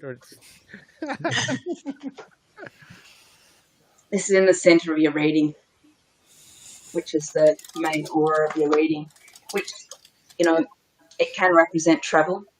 It's like, all the wands are moving in one direction, but it also can represent back and forward communication. So whichever it means to you. I do love to travel. Yeah. I think there's communication to bloody Chaos to Queensland and Melbourne. I think there's a lot of communication going on. Yeah, you've got to go down to Queensland to make that track. You isolate with Damien for 40 days and get that. I just need an app for the phone where I can slow it down to 20% and then it might start making sense. Anyway, there's travel on the cards. I think you're going to be traveling. I mean, this card is also, it's a wand. It's about fire, it's passion, creativity. I know that's all going on for you at the moment. There's all these on the wands is growth happening for you. So it's like it can also represent, whether it's not representing you physically traveling, it can also represent that you're on the move in the right direction. So I reckon they're all the new tracks that are coming out, just picking off the ones there. Good one, yeah. You never know. Bosse's wands, we'll call it. So, look, those ones, they're travelling in the right direction. They're all moving forward. That sounds wonderful. It looks good. Although, that was a great pun, but although in your personal space, this wand looks like you're quite wounded. So, this is a wounded warrior who's a little bit afraid to take a step out of his comfort zone, even though you are doing that at the moment. There's definitely some wounds that you're worried about because that's in your personal space. I've been a wounded soldier for many years. Maybe it's representing you need some healing. But there's something going on with you at the moment that, you're afraid of something. You sort of look scared and you're just like looking off to the right. So whether that's wounds from the past, something that you need to heal. He's scared of leaving his job to come over and do the podcast for real, forever. Well, looks like he's, I don't know, you've got the Fool in your workspace, so there definitely could be a change coming up for you. What do you do for work, if you don't mind me asking, Bossy? I'm a manager, so I manage conveyor belting. Okay. A belt technician, I'll call it. But I've been doing it forever. So I've been doing it for 26 years. Jeez, it'd be a very big jump if you went into things got off the ground and to give up that would be a big call, wouldn't it?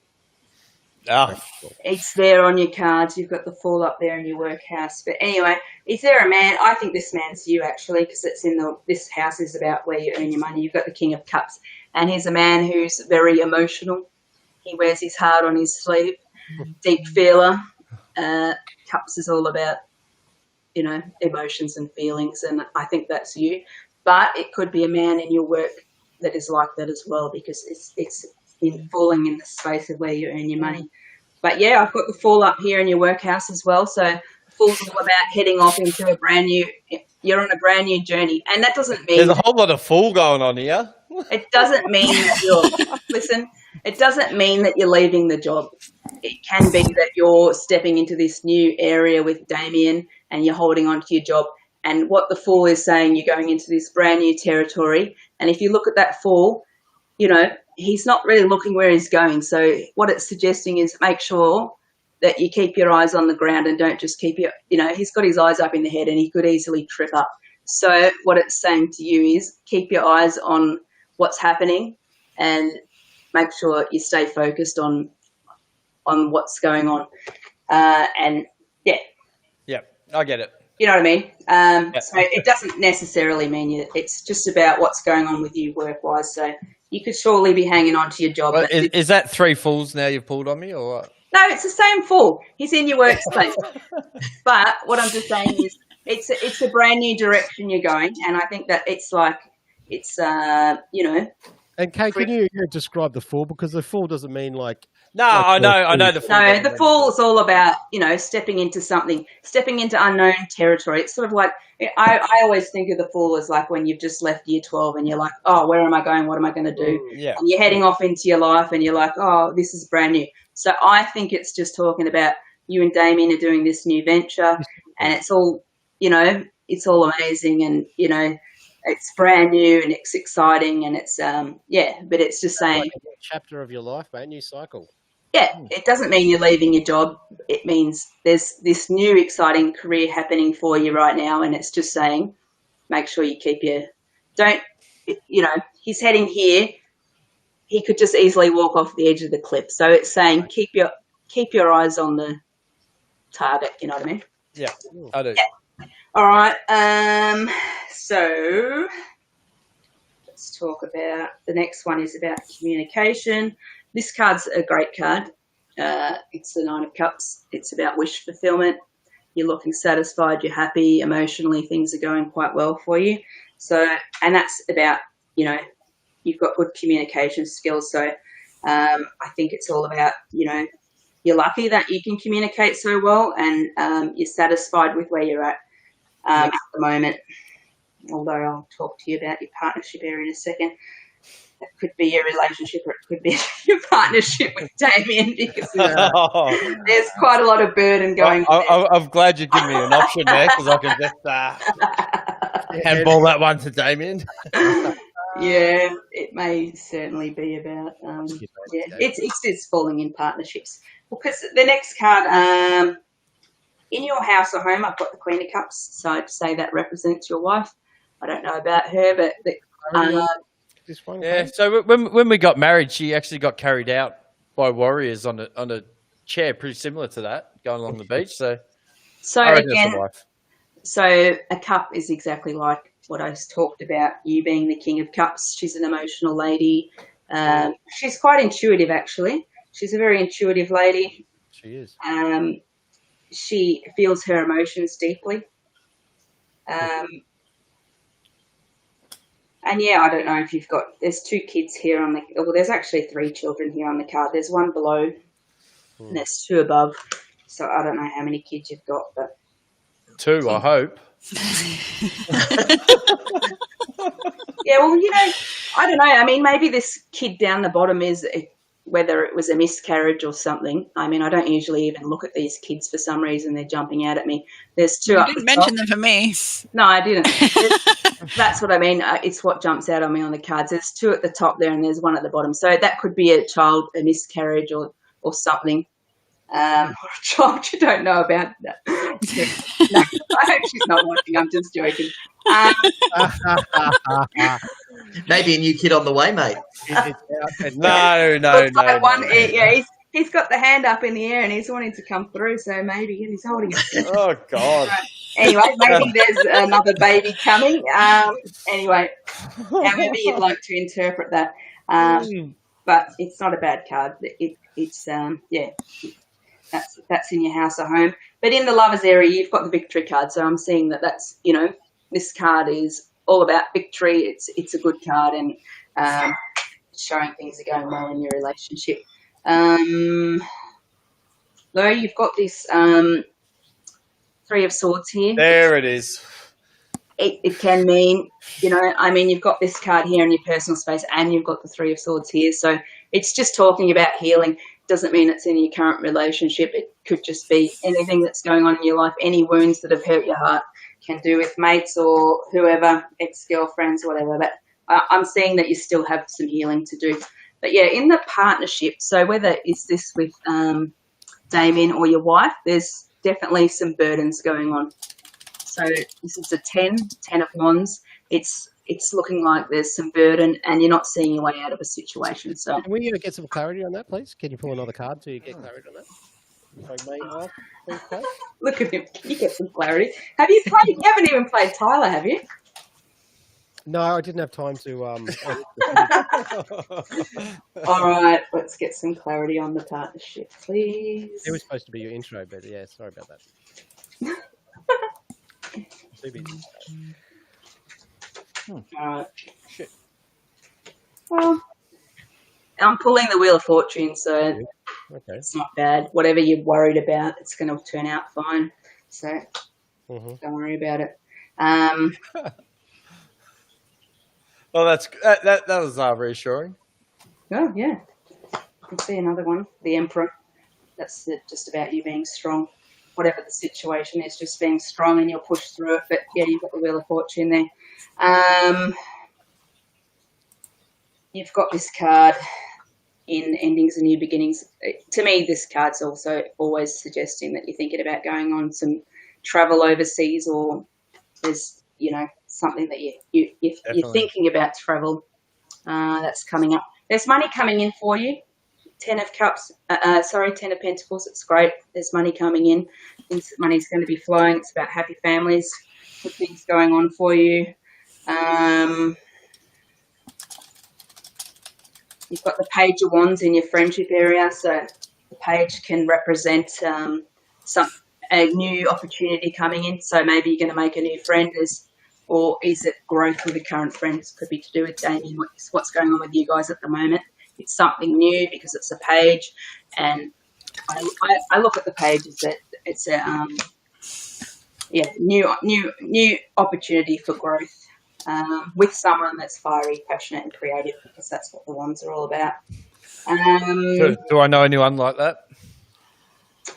Where's my hand? Hello. In your unconscious mind, you've got this card here, which is all about. It's just about juggling your finances, making sure you're not overspending.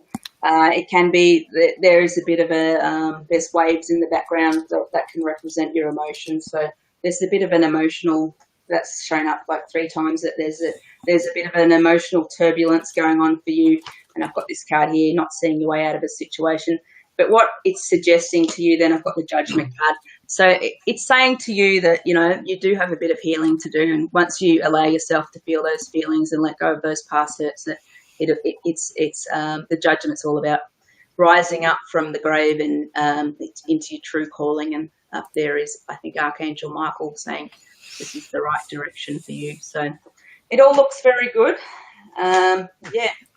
Whatever's going on, it's you just got a bit of healing to do, but other than that, it's all looking pretty promising. Oh, well, that was interesting. Can you relate to any of that? Oh, to about 95% of it, yeah. All right, cool. Yeah, I don't know so much about healings. Like I don't feel like there's any past healing to do, really. But besides that, yeah. It's showing up. It might just be because I look forward, not behind. I don't know.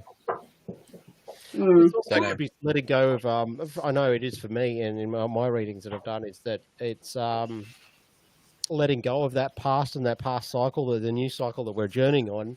Yeah, the old chaos, yeah, the old Bosse, and you're getting, as opposed to where you were. Yeah, stepping into your new calling. Yeah, and then this is a different version of you, totally. You know what I mean? So yeah. So there you go. Just moving on from that idea and that old. Yeah, definitely looks like you're moving forward, and it's the direction. It all looks good and positive. Sounds like you've got some growths on your wands, anyway. There's a fair bit of growth around. There's a growth somewhere. Bloody hell. Nothing wrong with a better growth. Now that was really good, Kay. Thank you. Yeah, no, it was great. Yeah, thank you. No dramas. You smashed it. You haven't been on for a while, but you just totally made up. I only had 1 week off, didn't I? Did you? I think I only had 1 week off. Oh, okay. I don't know. I only did one reading. People tell me about a podcast which was supposed to be last week, and I'm like, I can't remember that. they remembered it. Did I say that? I don't know. Yeah, we had Mark from the Netherlands and we had Steve Dixon, and now this one. I did a reading for Sin. When was that? 2 weeks ago, wasn't it? But that was only a short reading. That was 4 weeks ago. I was not. 3. Was it? Easy. Yeah, I'm sure it was only 3. 2 weeks ago. We've had Steve Dixon. Was he was before Derek, wasn't he? Or was he the same night? Yes. Steve Steve was last week. Yeah. And then, Who was the week before? Martin from the Netherlands. Yeah, and that's when Sin came on afterwards. Yeah, probably after it, yeah. So I missed a week. God, it feels like a month. Close to having fun.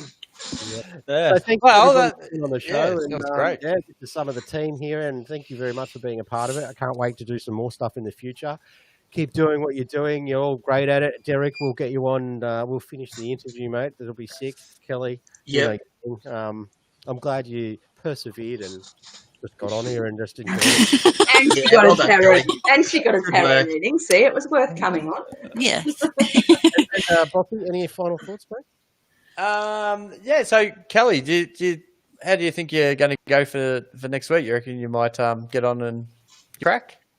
Sure. Yeah. That sounded very convincing, didn't it? If you need a hand, Kelly, I'm happy to. No. I have everything prepared. It was the nerves, not the preparation, that was the issue. Okay. Yep. She's like, I'm like, where are you, Kelly? She's like, I'm walking the dog, just calming down. I'm walking the dog. Yes. No, that's good. And look, it is a bit nerve-wracking. It helps. we don't condone drinking, but yeah, for nerves, I think a few wines, a little bit. Yeah, I don't drink wine. Not I like had last night, 2 Chaos. shots of vodka. not like last night, Chaos. We actually didn't actually get into any subjects about that. No, just before you go, Derek, tell me what was Damien talking about last night? Like what was his highlight? Highlight. Use her microphone, please. This will be trivia. We have a bingo session, and Damien decided, and he's actually been trying to game the system somewhat, and he thought that he could get a bunch of accounts going. I think he had about 6 going at once.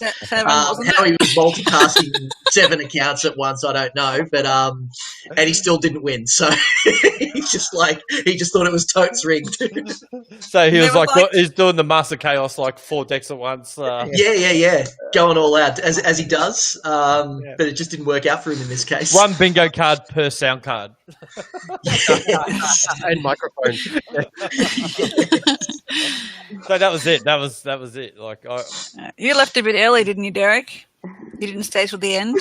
I went all the way through. I was. What time did you guys leave?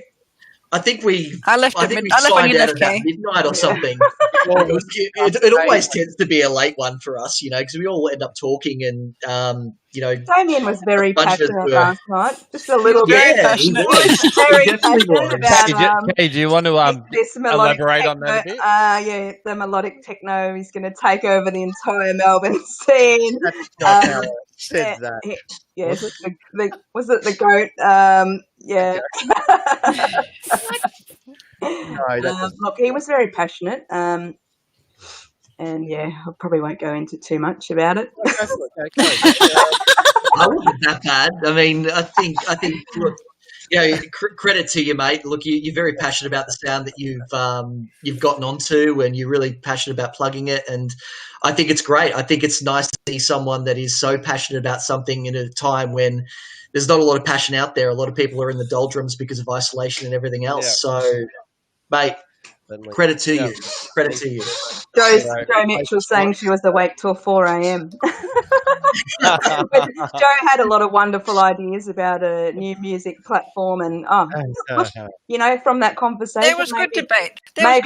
Maybe great things can come from that conversation. But it was certainly. Yeah. Damien was certainly a little intoxicated and very concerned about what he was talking about. But my last message to him before he went on the show was just think about what you're saying. Just don't do nothing silly tonight. He certainly didn't do that. There was the comment that he wouldn't talk to us type of people 3 or 4 months ago. We weren't at his level. But yeah. He's accepted us now, us lower level people. Oh, the goat and the come on, goat. I had family problems for the last 15 years, and until I've come out of my shell again, just like we all are, and we're going through this new little buzz phase.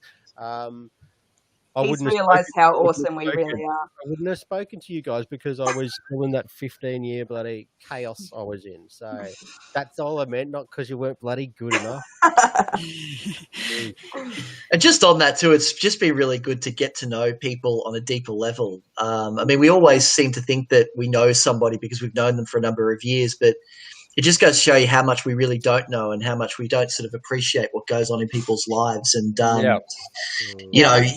you get to understand people in a better way, and it just makes so much more sense, and you value that relationship so much more. It's good.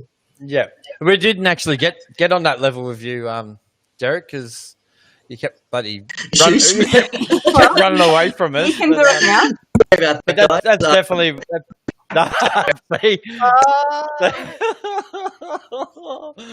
And 1, 2, 3. You still there? Yeah, I'm still here. I thought you were joking just then. I wanted to call you DJ Transformers because that's a cool DJ name, actually. I'm sure it's taken already. It probably is. Yeah, probably is. Yeah. No, but that's totally right though. We're the interviewing we're going to be doing it's going to be showing that side, not so much their music abilities and all that, but more the personal side of them and who they are. Yeah, because it's stuff you want to know. Because you see a DJ, you've known them like they're famous or whatever for you've grown up with them for 15, 20 years. You've been watching them, but you don't know who they are or what they're about. So that's. I think that's going to be the thing. You've been through a tough time recently with your car accident and all that. Do you want to talk about that? Yeah, sure. Look, that was a life-changing experience. What can I say? You know, literally a life and death moment in time that I'd never ever thought I'd ever sort of face, and let alone where I faced it in the country versus, you know, just driving around in the city somewhere. And I mean, I do sort of driving for a living as well, you know, just being in the trades and stuff, which is a far cry from where I used to be in finance and IT and all that kind of stuff. So a bit of a change there. But yeah, coming to terms with that has been interesting to say the least. Because what actually happened? Like what? Oh, a guy just hit me on my side, on the driver's side. So he, or basically, you know, pushed us straight off the road. He was traveling well over 100 Ks. Some people reckon he was traveling at about 120 or so, thereabouts. But yeah, he reckons he didn't see me. I don't know how. I mean, I saw him at a great distance, about good 500-600 meters away. He was a glint in the distance, but I still saw him. My car was white. His car was white. You know, is what it is. I guess I can't speak to him. How long were you in hospital for? You've had rehab in hospital and 4 months. 4 months in hospital. So what happened? Did your legs break or like? Yeah, just fractures. I had a fractured femur, fractured fibula. That's on my right side, and I had about 6 micro fractures in my right foot. So really, really, really tiny fractures, and then my left side, I had about 12 micro fractures in my left foot, and my tibia and fibula on that side were also fractured. I had a fracture on my, like a oblique one, small one on my left big toe, and my pinky finger here, just there in the phalanx, had a micro fracture as well. So, and it's the aftermath. Like I don't know if you've been watching the podcast, but I've talked about a couple of near-death experiences. I've flipped the car off a bridge before, like at 160 k's an hour. I've gone off a cliff, done a full barrel roll, and I've been T-boned as well. In the first car I owned, someone T-boned me at about 100 k's an hour in the side street while I was halfway up a driveway. So, and it's not so much. It's after it happens and you're still alive. It's that fucking 10 minutes after it happens. It's like it all flashes to you, like what just happened, and you know, like how close you actually come to. That is it. Like it's so just blink of an eye. It's crazy. Yeah, it's just crazy. You become so super aware. Like when I came to, it was like waking up from a sleep, you know, and then I sort of had the sun glare coming through where the windscreen was, and then I've realised the actual windscreen shattered, and I've got glass all around me, and I'm like, oh crap, okay, I've been in an accident, all right. And the first thing is I'm just talking myself through it, going, okay, don't panic, stay still, what can you move? And I just went through my body to see what I could move, and I got down to, you know, my waist and things, and I'm like, okay, can't move my right leg, it jammed up against the door. Left leg, that's painful, but you know I can't really do too much about it. And then my attention shifted to my daughter because she was in the car with me. Yeah, and so I just basically tried to pat her head and just do something that would actually allow her to wake up. When she wakes up, it would just be less of a shock for her. Luckily, you know, the ambulances, the SES, everybody was already there, and they got her out first and they got me out. So crazy experience though. Oh mate, it's full on. Yeah, it's crazy. Hello Martin. How you doing? How are you, mate? So, sorry? I said, "How are you? So good to speak to you." This is Cat from the Netherlands, one of my good mates, Martin. Tell us a story. Tell us a story. Well, yeah. I just cleaned my house, so there's nothing to say. Any parties going on over there? We know what that means. Yeah. You just cleaned your house. Yeah, why did you clean your house? Did you having some fun or what?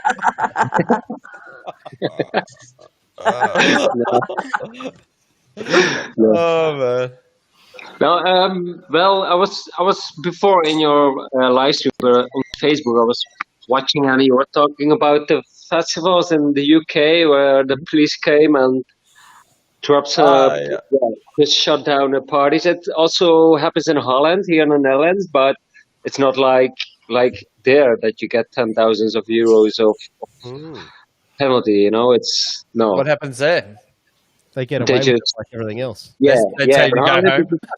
As long as they don't have hundreds of fails with them, I think it's okay. You know that in Holland it's a little bit easier to live right now.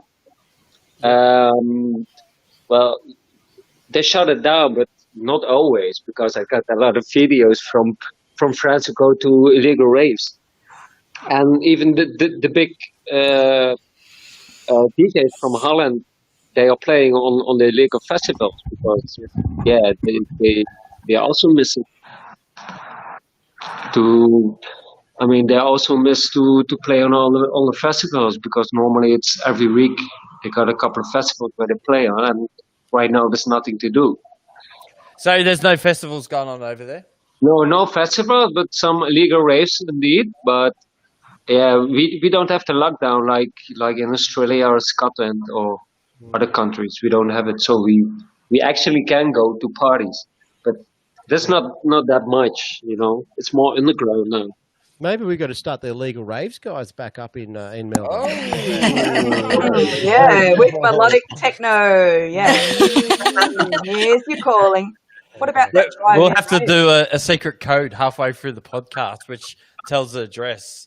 Like where the rave's going to be. So, have to watch the podcast. But I think flash a letter on the screen that shows where we're going to go. I was thinking Use a Melblaze reference and see if people can work it out.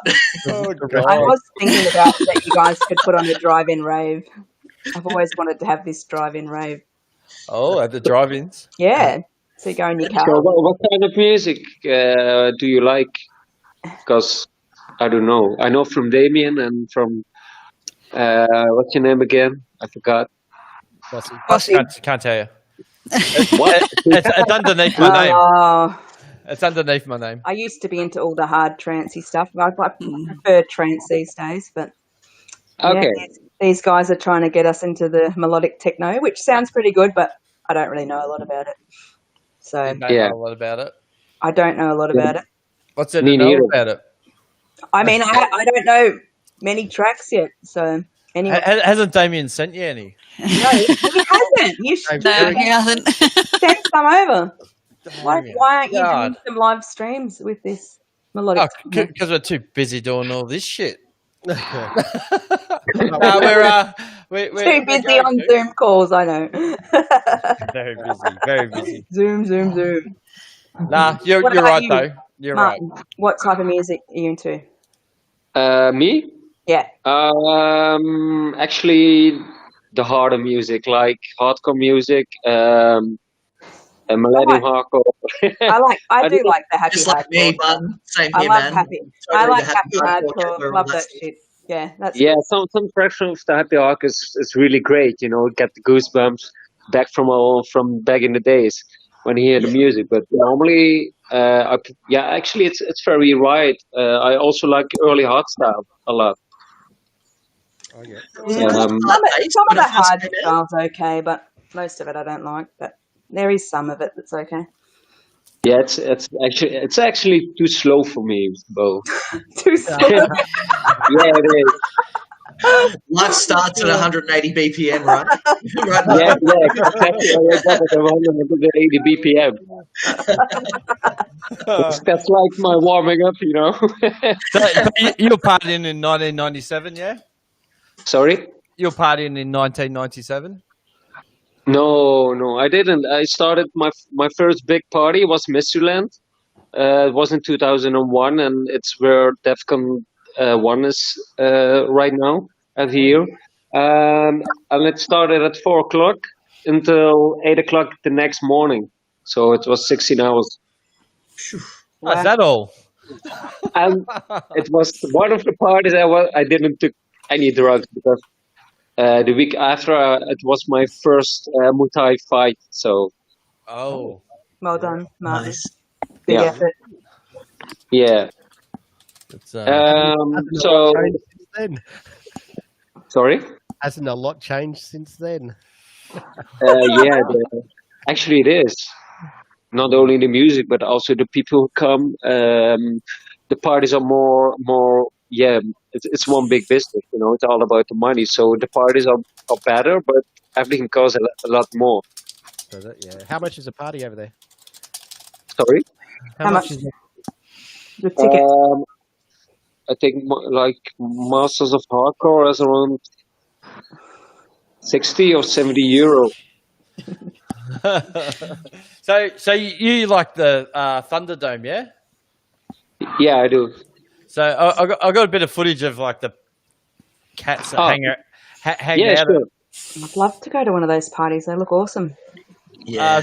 So this is a bit of Wait behind. until you hear the music. Yeah, don't blow me. This is a bit behind the scenes stuff. Oh ja. Kom ik hier terecht? Wat heb je? Het stiltedag versus mindfulness. Oh, een stiltedag? Ja, dat moet je hier niet zijn, want zie je niet stil. Zeker niet.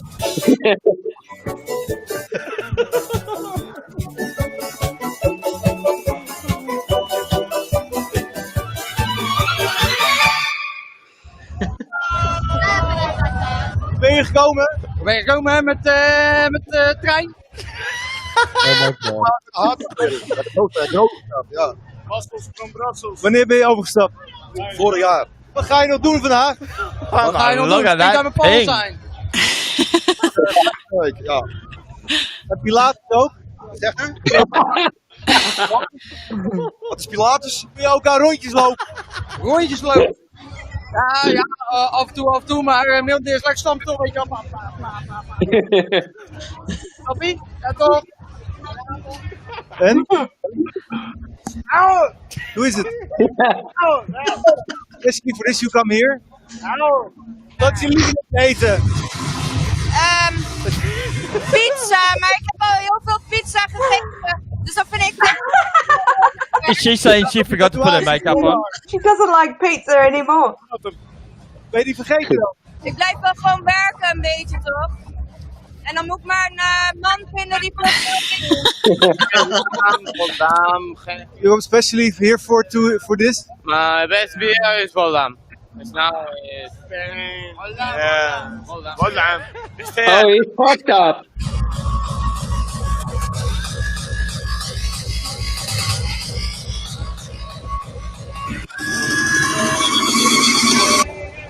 Yeah, that looked like big bass at about 4:30 in the morning. Heerenveen. En ja, ik heb er heel veel zin in. Jij ook? Hoe is het? Ja, goed. Wat heb je ermee gedaan? Met de hond. Ja, weet je, ik was klein. In de vuilnisbak, ik weet het niet. Ik wil even een drankje halen. Snap ik, met mij? Nee. Wie ben je hier dan? Mijn vriend. Oké. Ik dus wel.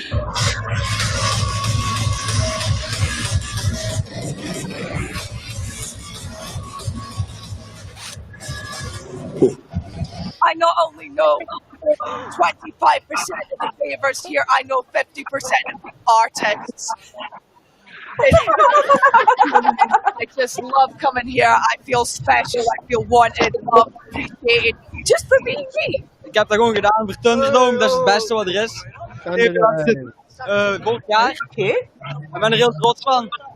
Kom op. I can do what I like. I can be who I am.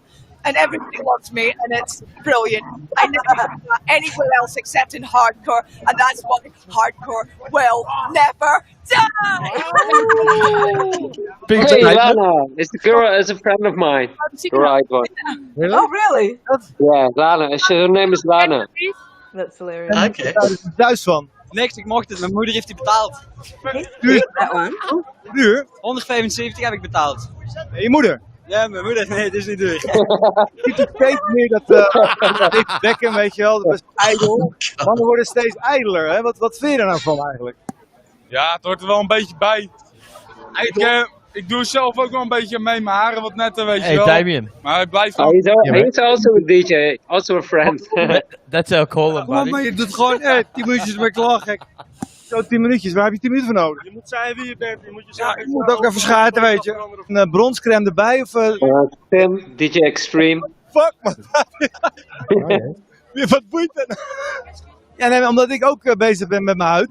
Oké. Maar wat doe jij om een beetje indruk te maken op de vrouwtjes? Ja, toch een lekker luchtje op, een beetje jelletje, ja, mooi shirt aan. Is goed genoeg, toch? Wow. Very interesting, Bosse. Yeah. So, what have... Some of those people's pupils, man. GT. Pupils. Obviously, everything. I want to say I'm very proud of my Thunder Room tattoo. Also, I got one. Just a second. Oh, nice. Yeah. Where is it? Oh. 25 years. Nice work. Yeah. So how many of them people did you know then? Sorry? How many of those people did you know then? Okay. I was waiting for you to pop up on the screen. I remember it was Decibel Odo 2011 or 2012, and there were like over 500 friends I knew who go to that festival. Yeah. That was crazy, and I'm very happy I didn't see them all. No, but that was from Thunder Room, the last one, actually 20 years in 2012. But as everybody knows, Thunder Room is back, so we got bigger parties out even after what I showed you the last time. Yeah. But for the girls, you didn't let them see what Thunder Room is, like the party, what I showed you last time. Maybe. I'll show you. I'll get it up quickly. A couple of minutes. Yeah. Maybe it's to get a little bit of impression of how big the parties are. Yeah, I got it. Yeah. Is that a new one or an old one, Bosse? Hey. Sorry. Is that an old Thunderdome you've got up, or is it a new one? I've got a new one coming now. Oh, beautiful. From the last year, 2019 or 17. Onto it. Nice. Oh yeah, that one.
It's like the history of Gabba bass lines. Yeah.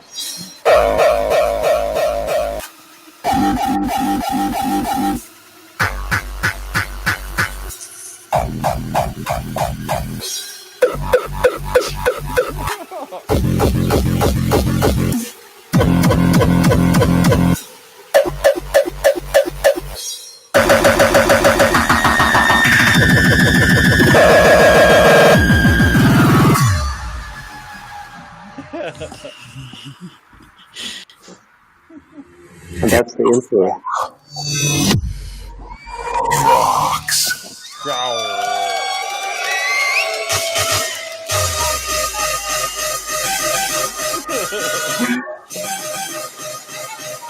Mark loves it.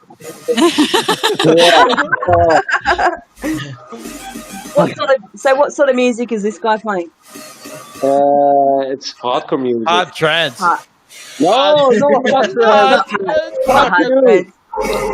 It's called hardcore music or Gabba music. Gabba? Yeah. Gabba. Full on. It started in 1992. Yeah. Derek, you like this shit, don't you? Yeah, I do. I think it's if you're old school, you can't Rammstein. help but like it, you know? It was such a part of the scene once upon a time. Yeah. Can't really hear the music that well, can we?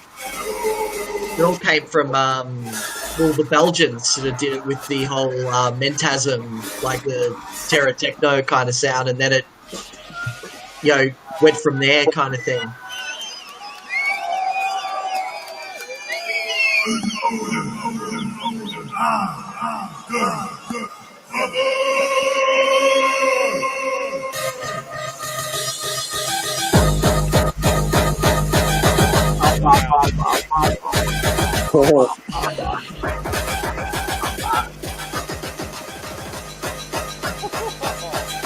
Okay.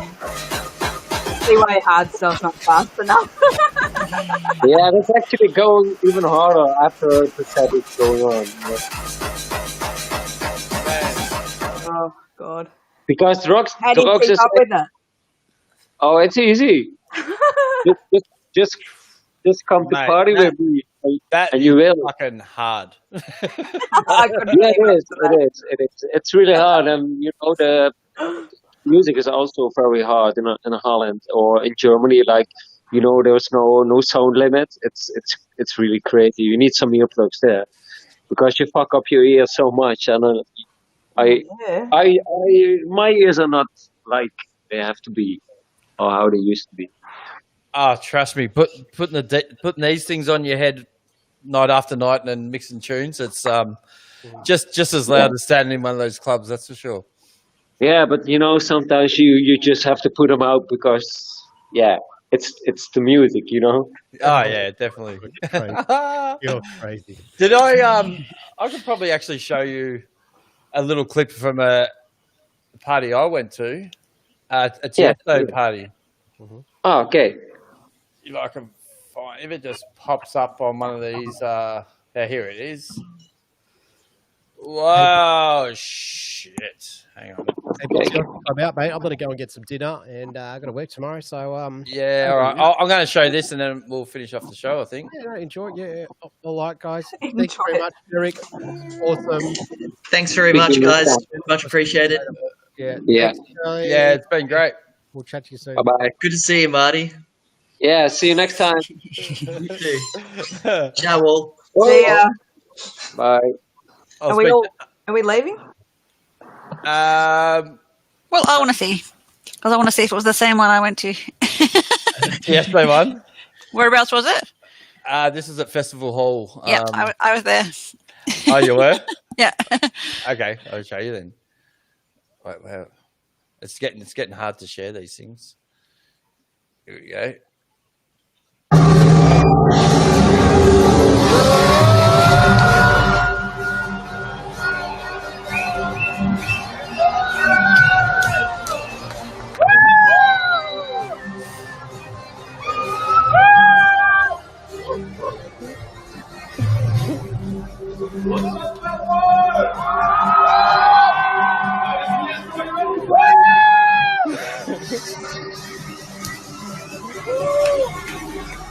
When the beat drops.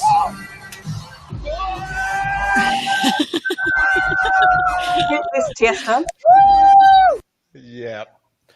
That was about 2 years ago, 3 years ago, I think. 3 years ago. I went much earlier than that then. You probably went to Elements of Life. Yeah, I got Yeah. I got footage of that one too. I've been to every one of Tiesto's, but that's that's cool. That is cool. Many moons ago. My one, definitely. Seems like it. All right. Well, we're gonna put an end to this, I think. Or something. Yeah. I've still made my curfew. That's gold. Yeah, thanks for coming on. That's great. And Derek, we'll get you on again. Yeah, sorry about the internet issues, guys. One of those things we've got. My housemate told me, it's something that's happening quite frequently at the moment out our way. It just doesn't. It's down to Corona. Yeah. Mine's been a bit funny in the evening sometimes too. Sometimes you'll find that there's lots of people in the area that are using it, so it kind of gets a bit patchy. Well, there's a lot of people at home with nothing to do. So what are they going to do? Yeah. And people working and all that sort of shit. So yeah, cool. All right, let's put an end to it. Happen. All right. Awesome. Thanks everyone. Guys. Take care. Yeah. See you.